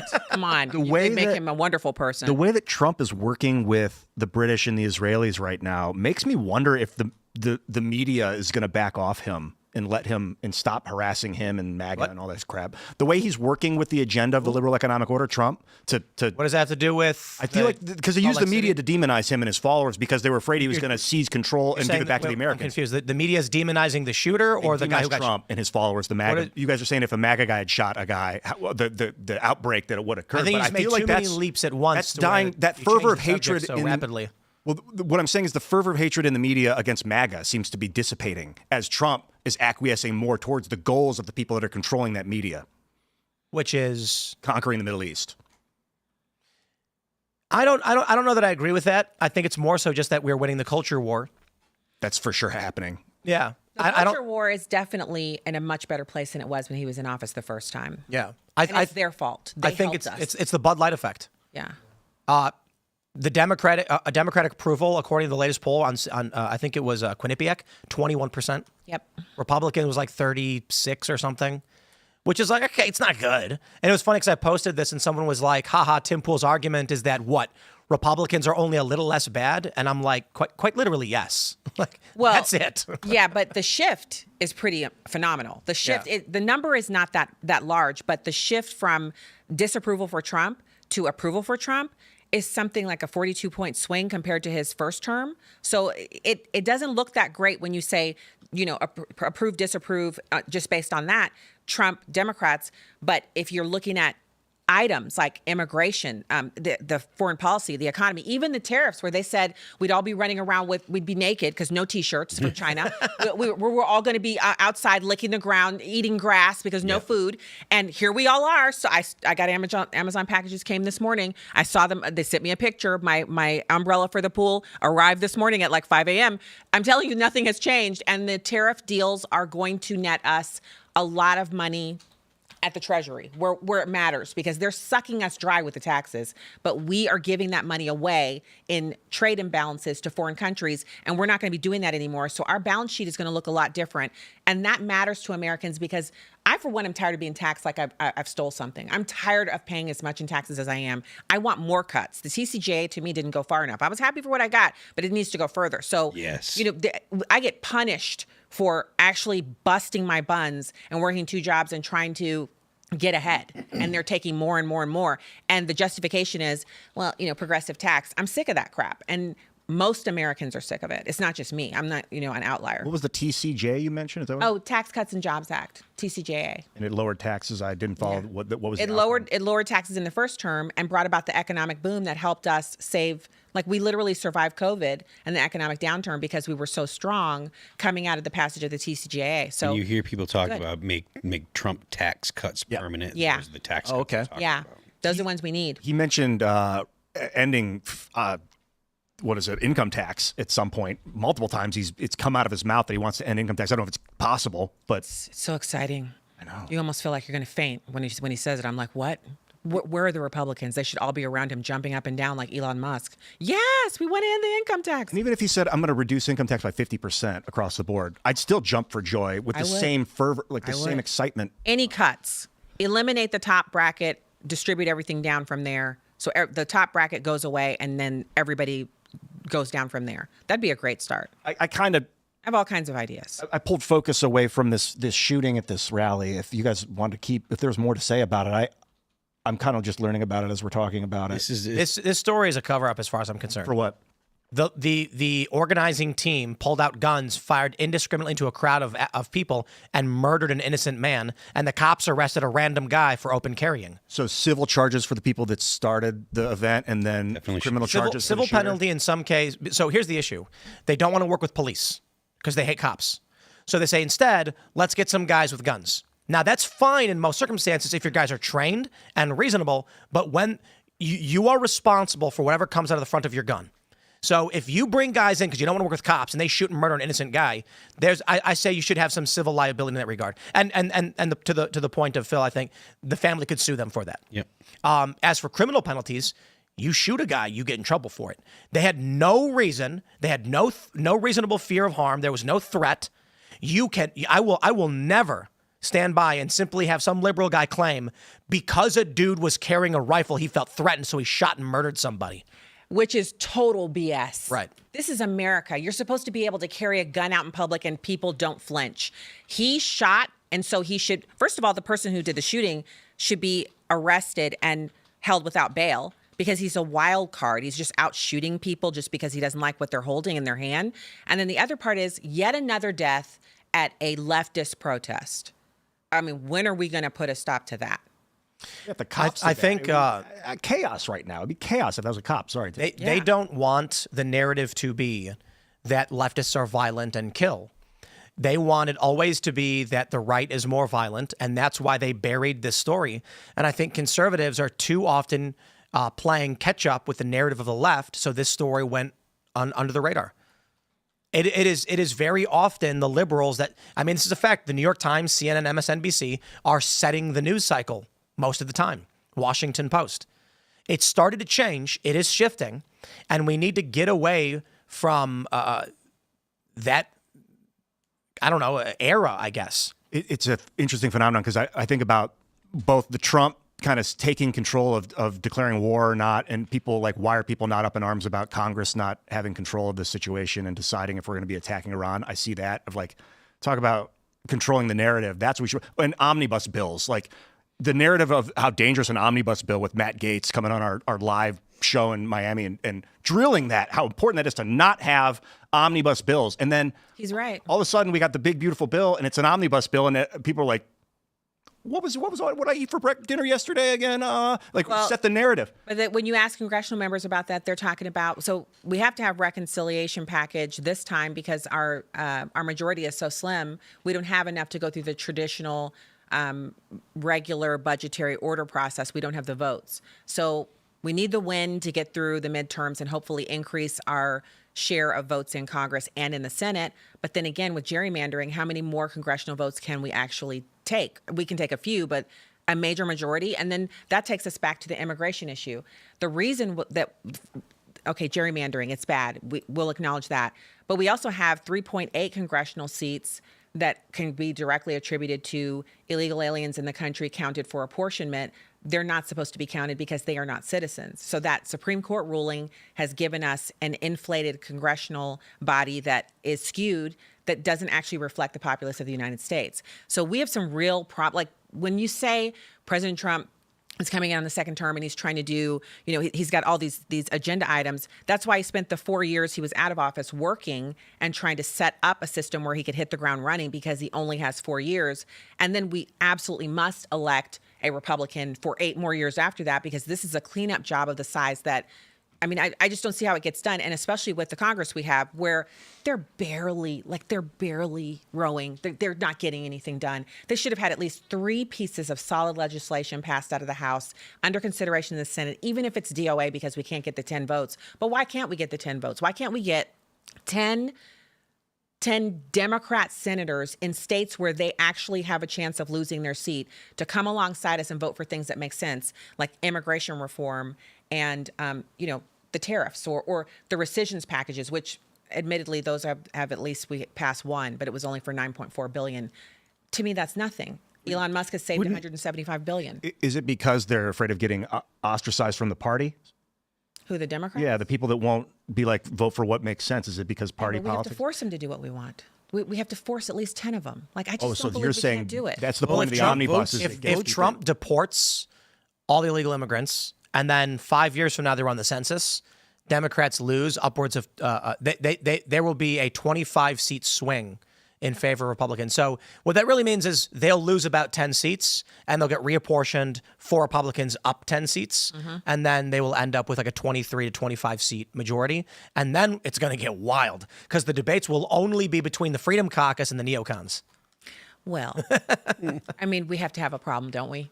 Right. I'd rather have that one. Yeah. You said if he deports them all, 1 million, the estimate is between 750,000 and 1 million of them have self-deported using the old CBP1 app that is not a let's CBP go. Home app. Need And more of of course, there's that. a tiny bit of deportations he's done because every time you turn around, there's some Democrat Article 3 judge telling him he can't do this and he can't do that, which needs to be fixed by the Supreme Court or our do-nothing Congress, because Article 3 judges are actually chosen and allocated by the legislative branch. So who could defund those courts? Yep. Congress. Who controls the House? We do. I don't care if it's only by one vote. We control it. All we would have to do is defund one judge and the rest of them would recede back into their holes. But they're not doing it. Again, where are they? Let's jump to this story from the Star Tribune. Letter to the FBI from shooting suspect made wild claims about Klobuchar and Waltz, sources say. Slow down. That headline's terrible, Star Tribune. What's the story? How about this? Vance Bolter, accused assassin, the man who they say went to the homes of these Democrats and killed them, reportedly claimed Tim Waltz told him to do it. Now, there's a headline. I wonder why they didn't go with it. Star Tribune says, in a rambling conspiratorial letter addressed to the FBI, alleged assassin Vance Bolter claimed Governor Tim Waltz instructed him to kill U.S. Senator Amy Klobuchar so that Waltz could run for the U.S. Senate, according to two people familiar with the contents of the letter. The letter is the clearest evidence yet of Bolter's mindset after the targeted violence against Minnesota politicians last week. It is incoherent, 1.5 pages long, confusing, and hard to read, according to two people familiar with the letter's contents. It includes Bolter alleging he had been trained by the U.S. military off the books and that Waltz, who is not running for Senate, had asked him to kill Klobuchar and others. When is the Senate race? I mean, Klobuchar? Yeah. Let me pull it up. Is that going to be 2028? Yes. I believe 2028. So it's weird that they said who's not running because we're 3 years out, and he certainly could if he wanted to. I don't know why they would say that. And it is fascinating that he claims he was trained secretly by the military. Here's a question. For what reason did they decide to write this from the presupposition that he was incoherent and insane, instead of literally just reporting on he wrote a letter that made these claims? It is strange to me when news outlets inject opinions into what is supposed to be a news story and use a weird headline that doesn't really convey the subject of the story. One reason that is that they don't just give you the neutral data is because tone, there's no tone. So like if you heard this guy on video saying, and he was like, I swear, they were telling me to, and then you know right away he's crazy because you hear his tone. But if you just read the words that came out of his mouth in a published article, you might just believe it's not. Here's a question for you, Ian. If someone said that in a court, would the immediate assumption of the court be that his tone proves him crazy? No. Or they instruct you, would they say, the subject of the claims is what matters, the credibility of the witness is for you to decide? Right. Yeah, they would. So it would be, so this is my point. Have there been circumstances where people have been MK Ultra'd? Well, that's why we have the phrase MK Ultra, because we know that it's happened. Right now, I think the probability that this guy is of sound mind is very low. Yeah. But I don't know why. I would not call it appropriate for a news outlet to write their story doing everything they can to make you come to a conclusion about the mental state of the man before they convey the facts, which is what the news should be doing. They should literally just say, Vance Bolter, alleged assassin, accused and arrested, wrote letter claiming Tim Waltz instructed him to assassinate. Period. Horrible PR for Tim Waltz, but But if it's true, it's true. Yeah. And it is not the job of a news organization to inject loaded language Like the word rambling and conspiratorial, those are opinions, not facts. I'm going to play this is totally devil's advocate because I don't really care that much And about put op-ed on the top of the article. Put op-ed. If they said, like, if a crazy guy said something about you or somebody we You'd know have to or move something. it off the front page. No, it wouldn't be. It wouldn't. No. Hold on. That's not true. Because when the Daily Beast lied and claimed that I had been accused of stealing a cat, who had the cat, Ian? Who had the cat? I think I had the cat. You had the cat. I was taking very good care of the cat. Betsy's a wonderful woman. I love her. She'd lay on my lap. I got her back to her owner. And they wrote Tim Pool accused of stealing cat. They could have written, police deny Tim Pool had cat after wild accusation. They could have done that. Instead, this is the game we get with the corporate press.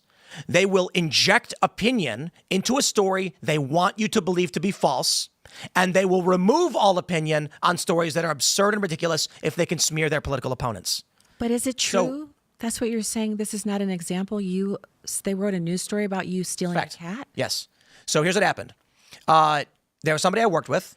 She left her cat in the care of Ian. Oh. I texted her and said, come get your cat. Oh. She said, no. I said, I don't know, man. Ian, figure it out. I did. She then made a video saying my cat's been stolen or whatever and called the police. The police called me and says, do you have a cat? And I say, no. And they were like, well, we got a call from someone saying you have a cat. And I was like, there's a man who works for me who has that cat in question. I can put you in contact with him. And he was like, look, I have no idea what's going on. Can we arrange something? And then we worked out, we'll send the cat to a shelter. They can come get it. And then the police told the Daily Beast, Tim Pool did not have possession of the cat. Ian Crossland was in possession of the cat. It was delivered to a shelter where it was picked up and unharmed. And the Daily Beast still wrote the headline, Tim Pool accused of stealing cat. Wait, the Daily Beast is the one that wrote that the little boy in the face paint at the Kansas City game. I think so. That he was a white supremacist? Maybe not. That wasn't the Daily Beast? It might have been. I don't remember. But then Twitter, when it was still Twitter at the time, put that on its trending tab for 2 weeks. It was just like, what the is going Pool, on? the cat thief. I love that cat. I wanted to keep her for myself. I'll be honest. Not really. I wanted to get her back to her proper place. A nice cat. She was beautiful. Yeah, she would like jump on my lap. She'd walk up and like look at you or at me, and I'd be like, and then she'd jump on my lap and curl into a ball. Like we had it good. Wow. It was all good. She was climbing in the walls. Yeah, Betsy and Bucko would terrorize her. They were happier once she went back home. I know for sure. That was so. Hey, Daily Beast. I don't have a lot of love for I don't have a lot of love for them. They do it wrong. I feel like if they're going to do stuff like that and misrepresent. So let's just say it again. The Star Tribune has written an article that they are purporting to be fact, but the phrase rambling and conspiratorial are opinion statements. Now, what they're doing is they're attributing it to the FBI. It says addressed to the FBI. Okay, people with direct knowledge say it's rambling and conspiratorial. This could mean a journalist. People who saw it. They play these dirty games, okay? Now, I don't think there's a very high probability this guy was actually instructed by Tim Walz to do anything because extraordinary claims require extraordinary evidence.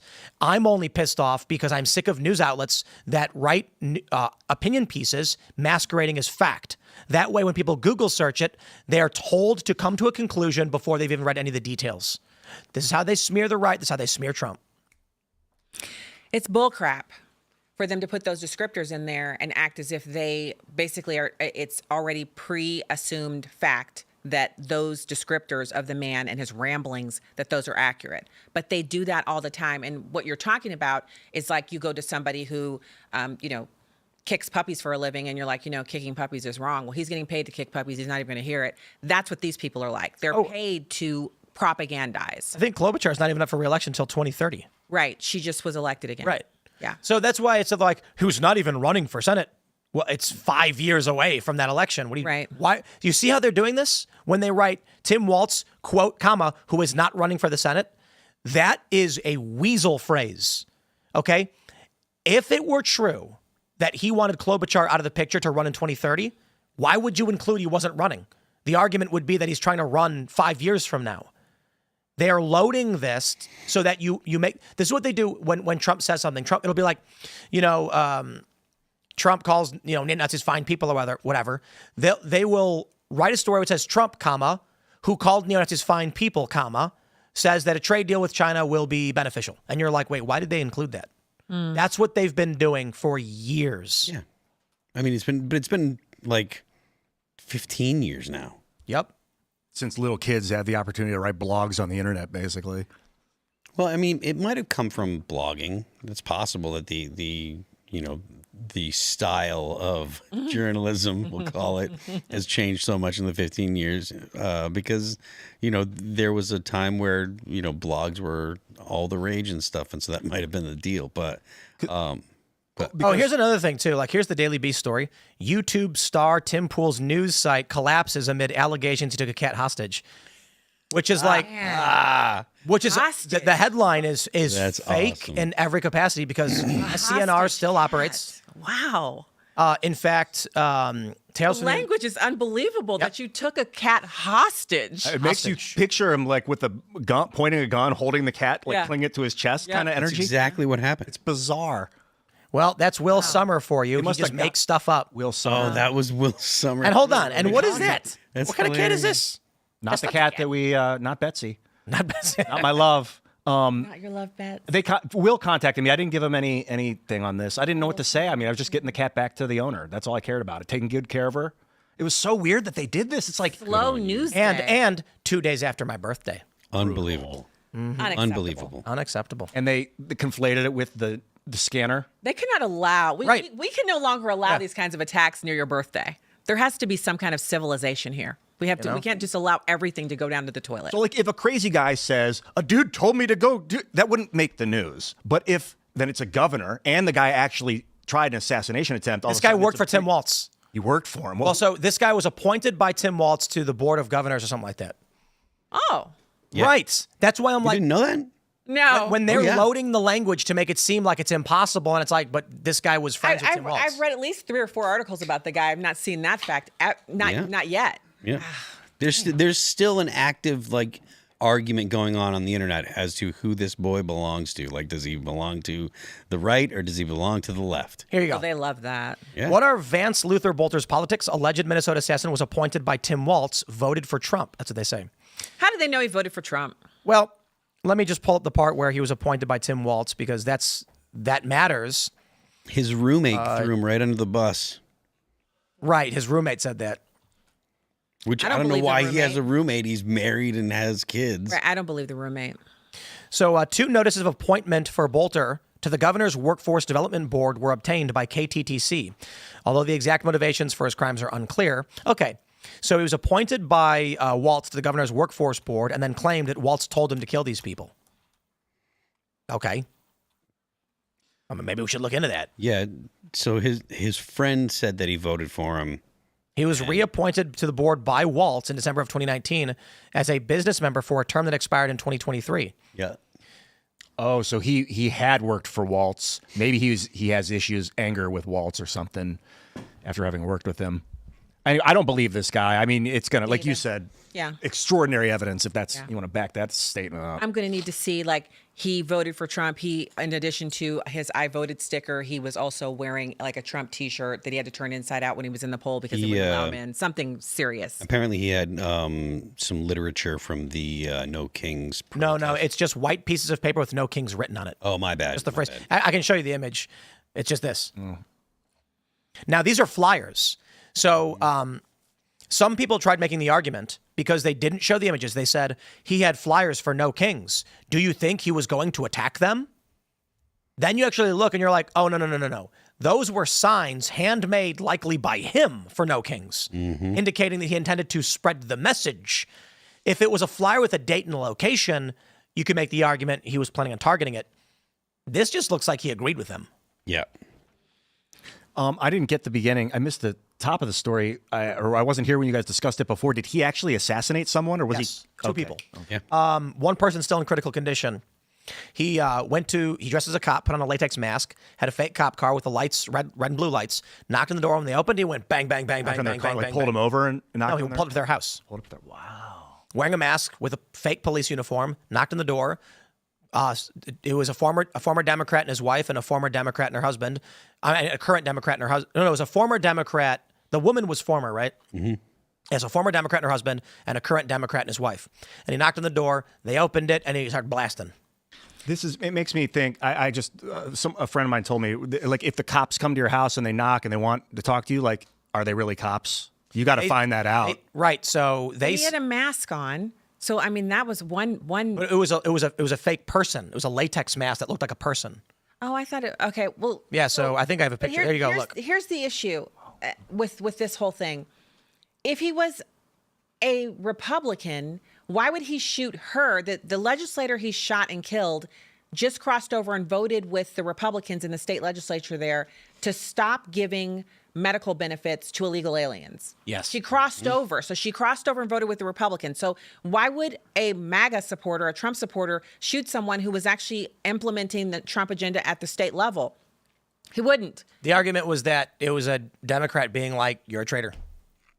You've betrayed us." Well, I believe he's a Democrat. I don't Right. believe he's a Republican. The argument was that he's actually a Democrat appointed Yeah. by Waltz. Yeah, And then I believe that. targeted these people because they crossed the line and Yeah. they were traitors to the party. But he said they voted for Trump, or that he voted for Trump. Yeah, a guy with family and kids had a best friend roommate. Nobody believes that. I don't believe it. It's possible that this guy, it's not even, well, it's probably politically motivated in some fashion, him working with Waltz and targeting political, but it might not be like right and left energy here. It might just be like a psychopath, broken psychopath by the system, lashed out Maybe- at people maybe. he knew. Or he was told to do it by Waltz. We're going to go to your chats, my friend. So smash the like button, share the show with literally everyone you know, even your AI chat girlfriend. See what she has to say. And we're going to read what you guys have to say. So let's get those Rumble rants and super chats. What do we got here? Shane H. Wilder is always number one. He says, Pakistan nominating Donald Trump for a Nobel Peace Prize for mediating peace with them in India was not on my 2025 bingo card. We know he won't get it, but I never expected him to even be nominated. He's been nominated several times, actually. We almost led with that. It's interesting. And then we didn't even talk about it. Yeah. Arsonist says, things I've learned this week. DJT can trust everyone around him and the deep state has disappeared. I'm anti-Semitic for questioning our involvement with Israeli affairs. Must be my Muslim heritage.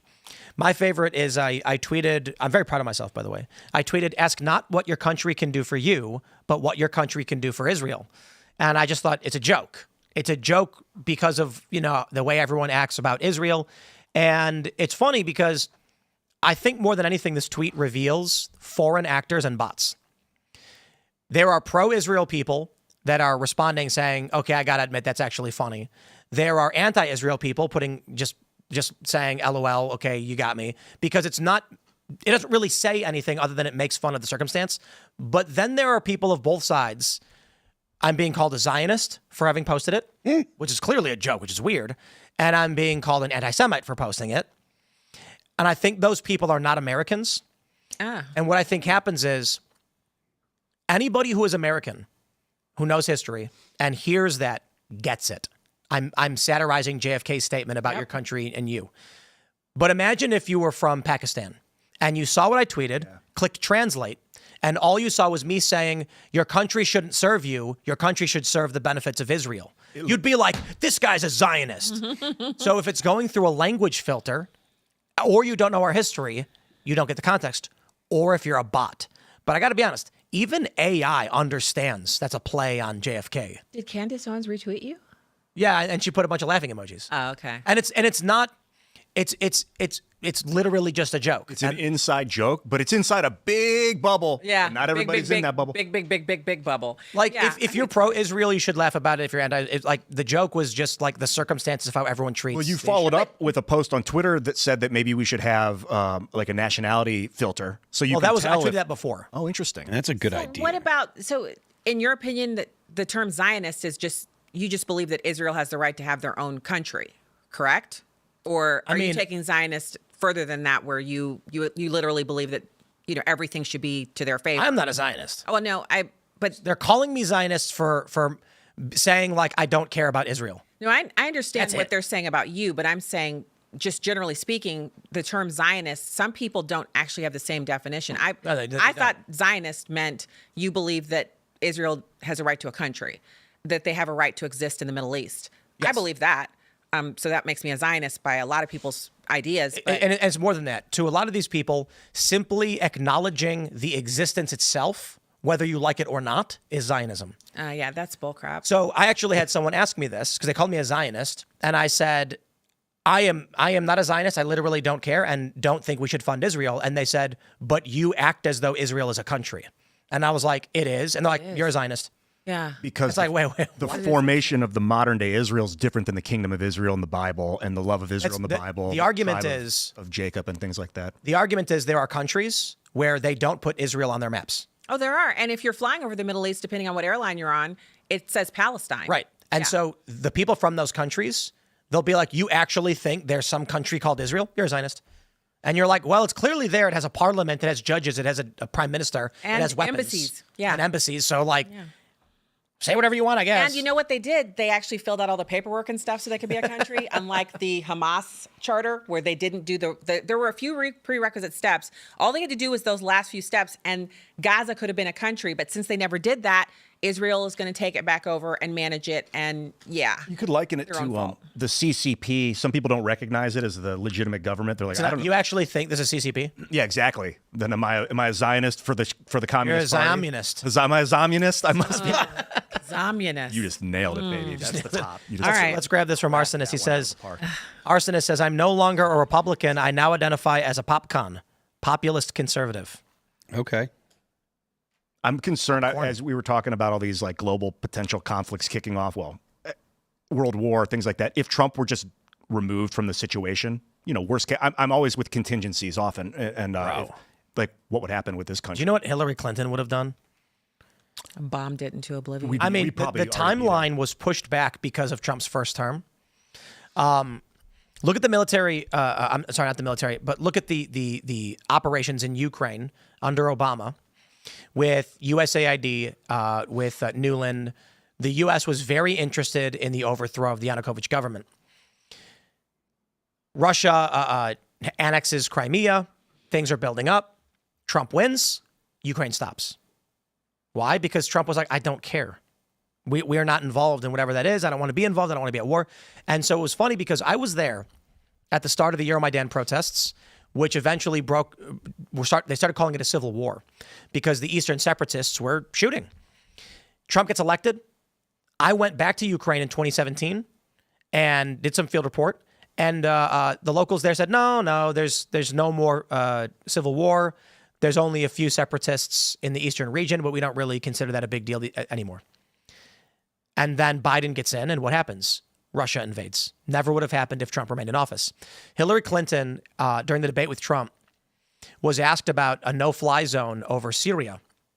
She was warned by our generals, if the U.S. were to implement a no-fly zone over Syria, it would be a declaration of war with Russia, and she said she did not care, that she wanted it. The reason is that Russia has a naval base in Tartus. So we basically, by issuing a no-fly zone, we are literally saying, Russia, we're going to shoot your planes down. And Russia's going to be like, try me. And she was like, I don't care. So with the Syria situation, if Hillary Clinton had won in 2016, the Ukraine war would have kicked off right away. And we would have been embroiled in a massive conflict, more so in Syria than we were. Trump slowed it all down. There's a type of hubris that envelops these commanders sometimes when they win a lot in a row. This happened to the Nazis after they took Poland with like no resistance. They took France. They were all surprised at how easy it was. They were shocked. And then they started to believe their own bullshit. And I think Hillary Clinton also thinks indestructible American military, like this nonsense has been fed through She's her like system. the car guy in Speed Racer, and he's like the unsurpassable might of money. He's trying to convince Speed Racer to take the contract, and he won't take it. And he's like giving him this big long speech about the history of racing and all that stuff. And basically, none of the races were really won. And that's what Hillary Clinton reminds me of. She's a megalomaniac and someone crazy who never should have been as close as she was to the presidency. She never should have been a senator. I mean, she never should have been Secretary of State. But the big deal with that is it was that. And then it was also when President Trump came into office, like Tim said, you have President Trump literally telling Putin to his face, if you move on Crimea, I'll bomb Moscow over ice cream, right? The same thing to President Xi. If you don't stop these fentanyl from coming over the southern border, there's a phone call with Trump where he's like, I told them that if he moved on Ukraine or if China moved on Taiwan, I would nuke Beijing and Moscow. And he goes, I don't know if they believed me, maybe a little bit, 5%, but it was enough. Right. Well, but that's what we need great. in a commander in chief. You don't want someone who's asleep or people don't think he's actually there. You want someone who they're not sure what he's going to do. Yeah, It's like it's the Yosemite Sam thing. It's like Trump sits down with Putin and they're talking and he's like, "Here's what we want to do," and Trump goes, "Yeah, that's nice. If you invade Ukraine, I'm gonna nuke Moscow." And Putin's like, Yeah. "What?" Yeah. The other day you were And talking you about don't the know if underground Trump's tunnels. serious or not. On the show the other day, you were talking about the underground tunnels that they've built in Ukraine. I've been to Russia and I've subways. seen the subways underneath the ground, and they are gorgeous. All kinds of tile up on the ceiling. Like we would put these kinds of tiles in a cathedral. They have them in their underground tunnels in Russia. Deep underground. Deep underground. Yeah. Let's grab some. We got two I'm going to read back to back. Mythos says about precision, Tim. We have in the past shot down a helicopter with a laser-guided bomb. I repeat, shot down. We are more than precise enough to hit the same spot twice. And Drunken Gringo says, as a retired JTAC, I can 100% say we can lob multiple rounds to the exact spot within a few feet of one another. Agreed. My point is not that is the limiting factor. The limiting factor is not only would you have to do that, you'd have to do it at multiple locations because the Fordo facility is spread out underground and deep underground because Iran intentionally built it because of our bunker busters. So the point, if they say they lob 3 consecutive, I think, what do we have, like between 15 or 30 or something like around there? Let's say they lob 2 or 3 in the same spot, boom. Okay, now they got to come back and they got to do it in multiple locations to make sure they totally decimate the area. All the stories I've seen say we have 20 of those. So we're talking about basically using all of them near our entire stuff. I mean, let's just be reasonable and say we're going to use 2 each 4 times, so 8. So a little bit less than that, 40%. That's a lot. But then you're still in a situation where you can't confirm if you got the destruction you're looking for. Until someone goes on the ground. Well, Mossad would have to go in and confirm because they got to do something. And they could very easily lie. I mean, if you're going to give control and power and authority of deciding the narrative of the earth right now to some secret police force in a country, that's a lot of power to give them to be like arbiter of truth. But I don't it's think not that just Mossad that, is a secret because it's the use of those. And right now, Boeing is having trouble delivering on their like anything. They couldn't get the 2 Air Force Ones done. They're like 15 years behind on that. And they're having trouble delivering on pretty much everything in inventory that they're supposed to be providing. Those GBU 57s are a Boeing product. So replacing that inventory would be a significant expense and time delay. Like they're really having trouble. And I'm a huge Boeing person because they employ so many people in St. Louis. It's unbelievable. We have a huge Boeing facility in St. Louis, but they're having trouble. You're saying just replenish the armaments themselves, the bombs themselves? The actual bombs themselves. If you go with Tim's scenario and you use 8, you then have 12 left. And, maybe the 20 is what they like to keep on hand. I don't know. I mean, we sent so many munitions to Ukraine. I don't even know what our standards are anymore. But, yeah, it would be a problem. They're low. Right. They're basement low. Yeah. Yeah. They're Fordo low. Yeah. Maybe. St. Miles says, hey, Ian, whatever op you choose, bunker buster, nuke, boots in the ground, or revolution, the blood will be on your hands for pushing for any option to involving America in a problem by Israel and Iran. Did you tell Neville Chamberlain that, too, when he appeased Hitler and gave him the Sudetenland? I'm not saying we should attack Iran. I'm just pointing out the different scenarios to look at. Yeah, Neville Chamberlain should have attacked Hitler in 1938, and he didn't. And because of that, you got what you got. Well, I mean, France also royally screwed up. They did. They just sat there and waited with this ancient head of their military, chief of staff from World War I that didn't know what he was doing, floundering around, waiting until they got attacked. Yep. Unaware of the advancements in technology and unwilling to recognize it. Like, he'll never penetrate our defenses. And then Hitler's like, I'll go around. That's it. Mm-hmm. Or now we can go above. That is funny. They call France cheese-eating surrender monkeys because they literally surrendered right away without any real fight.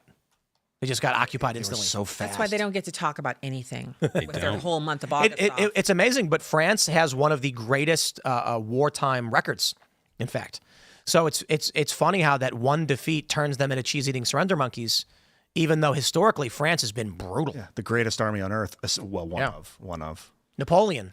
It is funny how they're like, revolution, and then Napoleon's like, I'll be your emperor. And they were like, okay. Short enough. Yeah, whatever.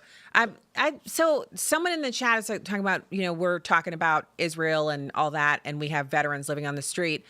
I mean, I'm with you, bro. I'm a veteran. My father's a veteran. My husband's a veteran. I don't understand why we have veterans on the street. I don't understand why we don't do the homeless remediation programs that have been proven to work in big cities we've literally implemented them and they've worked. Why don't we do that for veterans? Why don't we start with them and then spread out? We could really lower the amount of homeless that we have in this country right now. What? Some cities do it better than others, and we could actually do something with it. Why are veterans? Why are there homeless veterans? Are many of them suffering from mental illness? A or lot something? of them have PTSD. They come back and they can't. They're in multiple deployments back to back, and they go again and again and again. Once you've been deployed to Iraq 5 times and you've been blown up a few times, and half the people you know have been killed, you come back and your mind is still there. You can't sleep on a bed. You're used to sleeping on the ground. I mean, it's just a whole life change. And they're not prone to asking for help. These are operators. They're used to helping. They're not used to asking. And so they have to have a special kind of intervention. And oftentimes their family can't deal with them. They often go through a divorce when they get back. First thing that happens is they come home. Wow. The wife is like, I don't know who this is. You're a monster. And they get divorced. Now they've got a broken family. They're off on their own, and they don't make a lot of money as it is. They make very little in comparison to what a lot of us are used to out here in the private sector. There's a lot of drivers for homelessness with veterans, but they're not insurmountable. We don't have to have 55,000 homeless veterans. We could have far less. Can't they? I imagine probably not everybody, but isn't there a job still in the military that they could be doing that would alleviate this? Well, they come back service disabled, so they have to get out because they're physically or mentally unable to continue to serve. Some of them do hang around and serve and continue to, and those are the ones that they do very well. But the best opportunity is for them to go into a civilian role, work for the federal government, and then they can continue on. But we're talking about 55,000 people. That is nothing in this country. 340 million of us, 40 million illegals, but whatever. We have an obligation to these people to help them. And there are plenty of organizations in the private sector, but the VA sucks when Democrats are in charge. The wait time is 8 months. 387,000 of our vets died waiting for an appointment under a Democrat president. When Trump was in office, he changed that. But of course, Biden flipped the switch back to every slow nonsense thing when he came into office. And people are saying the VA sucks. It sucks when Democrats are in charge. I'll tell you, there is one thing that makes me consider communism. I mean that jokingly. But it's that, because I brought this up a long time ago, I was like, since a kid, I've always wondered why it is that we have multimillionaire baseball players, basketball players, football players, musicians, and then first responders and servicemen and women get paid like nothing, low class wages. Mm-hmm. And I'm like, why are we as a society giving $500,000 contracts to a guy who plays football and not then building him a stadium, Tim? Yeah. My governor just gave a stadium to the Kansas City Chiefs to keep them on our side of the Missouri-Kansas line. That's $1,000 per Missouri family. I've never been in that Kansas City Chiefs stadium. I don't like football. I don't give a crap whether they stay here or not. But $1,000 for me. The one thing I'll always shout Jon Stewart out for is his defense of the 9/11 first responders. Yeah. I don't understand why those people just don't get infinite money forever. And I mean, like, I'm somewhat kidding, obviously, but like, they should want for nothing. We have it to be able to give them an endless stream of cash, of course. And the veterans too. The reason why you see athletes, you might already know this, athletes and actors and musicians get all that money is because they're driving revenue. It's capitalism, I know. And that's why I said communism, because it's like, I get it. If 100,000 people want to buy Ian's new hit single, Ian Rocks, and they're going to spend a couple bucks for it, he's going to make hundreds of thousands of dollars. And when it comes to paying for firefighters or cops, nobody wants to pay taxes. Nobody wants to make those payments.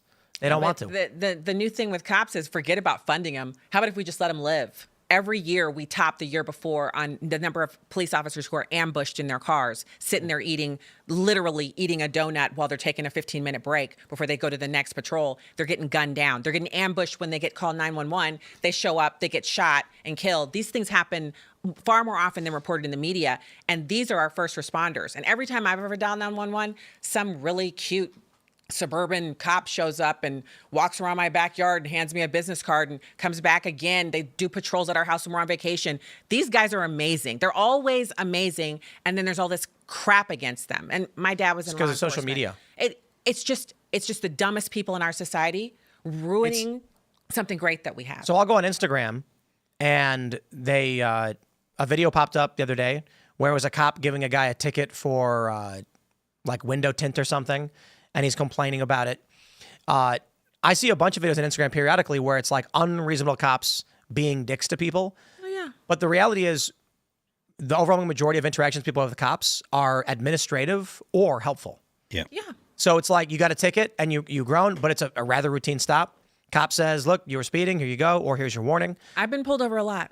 I like driving BMWs and Mustangs. I like speed. I grew up in Germany. I learned how to drive in Germany. There's no speed limit there. So I get that pulled can't be over a right. lot. You'd have been shot a long time ago. Well, amazingly, I'm still sitting here unshot, completely unshot, because I know how to talk to a cop. But here's the thing. There were at one point 1 million police officers in this country before ACAB and defund the police. And there were over 1 billion interactions a year. And you have about 1,300 people a year getting shot. And the majority of those people are white. So please help me understand why all cops are bad. If they were all bad, there'd be dead people everywhere. But people think it's true. This is what I never understood. There's these videos from like, they call themselves auditors or whatever. And it's like a video where a cop pulls a guy over and the guy's just screaming at the cop, I know my rights. You can't do this. And I'm like, why are you doing this? Yeah. It's like, just take your ticket. It's sometimes not even a ticket. I got pulled over once and I was speeding. And the guy said, he's like, how's it going there, buddy? You were speeding. And I was like, I got to go to the bathroom. And he was like, all right, I'll give you a warning, man. There's an exit out. Here's a gas station. I was like, thanks, appreciate it, man. It happens. I've gotten off with a warning. One time I was my little Mustang on active duty in the military, had my uniform on. I'm with a little pack. We're all going about 75 on Freedom Highway outside Eglin Air Force Base. Shame on you. I know. I get pulled over and I just put my hands on the wheel and I let my window down. And when he came over, I just looked up and I said, what's the problem, officer? And he was like, nice. You know you were speeding. And I was like, I don't know anything. And he was like, you were exceeding the speed limit. And I said, sir, I was the last in a line of cars that were all that all gave the appearance of going the same speed. So was I alone? He said, no, you're the one I pulled over. And I was like, oh, curses, foiled again. And he said, I'm going to give you a warning, but you need to slow down. You need to slow down. When you pull out of here, you slow down. I was like, thank you, officer. And he walked away and I was kind of giggling because I thought I got out of a ticket and I took off. Now, I've also been given a ticket, barely speeding over the limit. And the guy was a total jerk. But you know what I thought to myself? He's probably getting divorced. He's probably got real problems at work. He's got real problems and he's not nice. Well, but I'm not going to be an asshole to him because he's being mean to me. I'm just going to take my ticket or my warning or whatever and go home. So the story that I've told is how I got my license suspended. I got 2 tickets in which I wasn't speeding. And so I'm pissed. I wasn't speeding and I get pulled over and they gave me tickets. And now I have no choice but to go through the system. And not a single individual in the system cares about who I am or what happened. The DA who's prosecuting me for driving on a suspended license says, I have no idea who you are and I don't care. And there's no way that I can say this is a BS suspension. Doesn't care. The book says this. That was actually the only thing I related to in the Andor series, where Cassian gets arrested, and every step of the way, they're just like, don't know, don't care. Yep. I'm just doing my job. Yep. That's the problem. The problem is not all police. No. The problem is I had 2 assholes, and then the system is screwed up. But the system doesn't change when you just say, cops are bad as individuals. No, that's a big problem of humans in general. It's easy to scream about a problem. It's easy. And if you just do it over and over, and then you start getting paid because you're a great loud screamer and you're very articulate. That was when Andor was still good. You got to supply a solution. You realize that, right? The last season sucked. Did you see the last season? This was that was the first season, right? Yeah.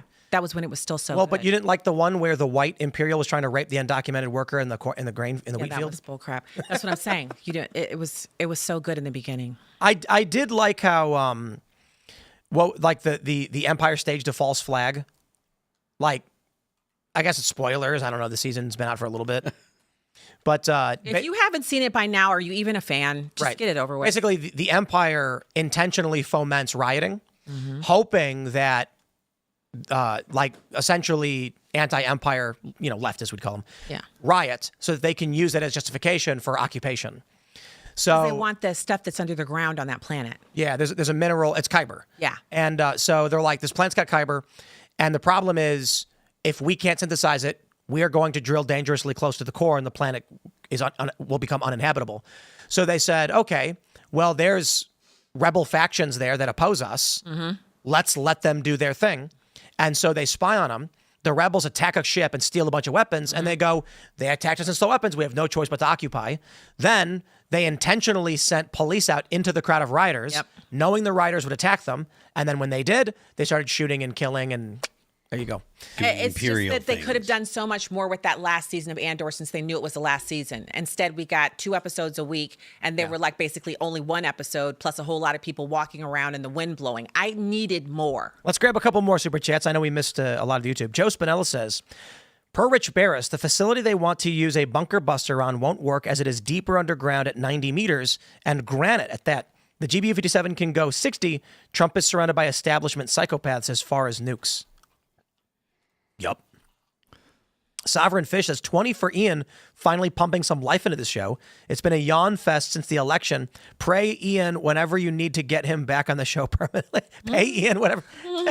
And it's the first time anyone's ever said that. Thanks, man. I mean, kind of. It's sort of a Everybody loves you. dirty statement in general. No, I appreciate.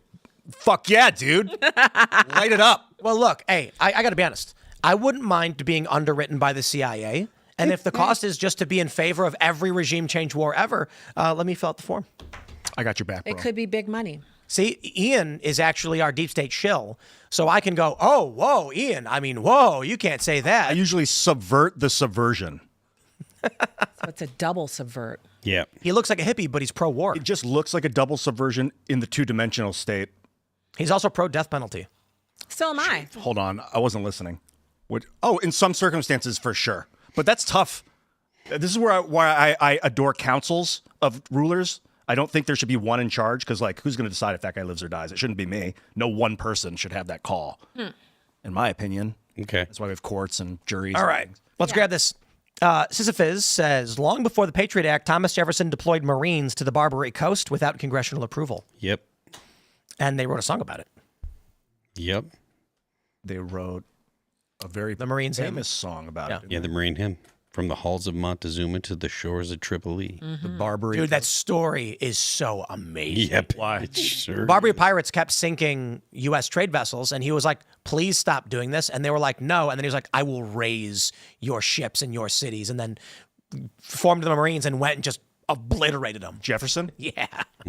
That's the authoritarian I like. It's not authoritarian. It's defensive. That's what I'm talking Yeah. about. He begged. He begged them. Stop. He did. He said, please.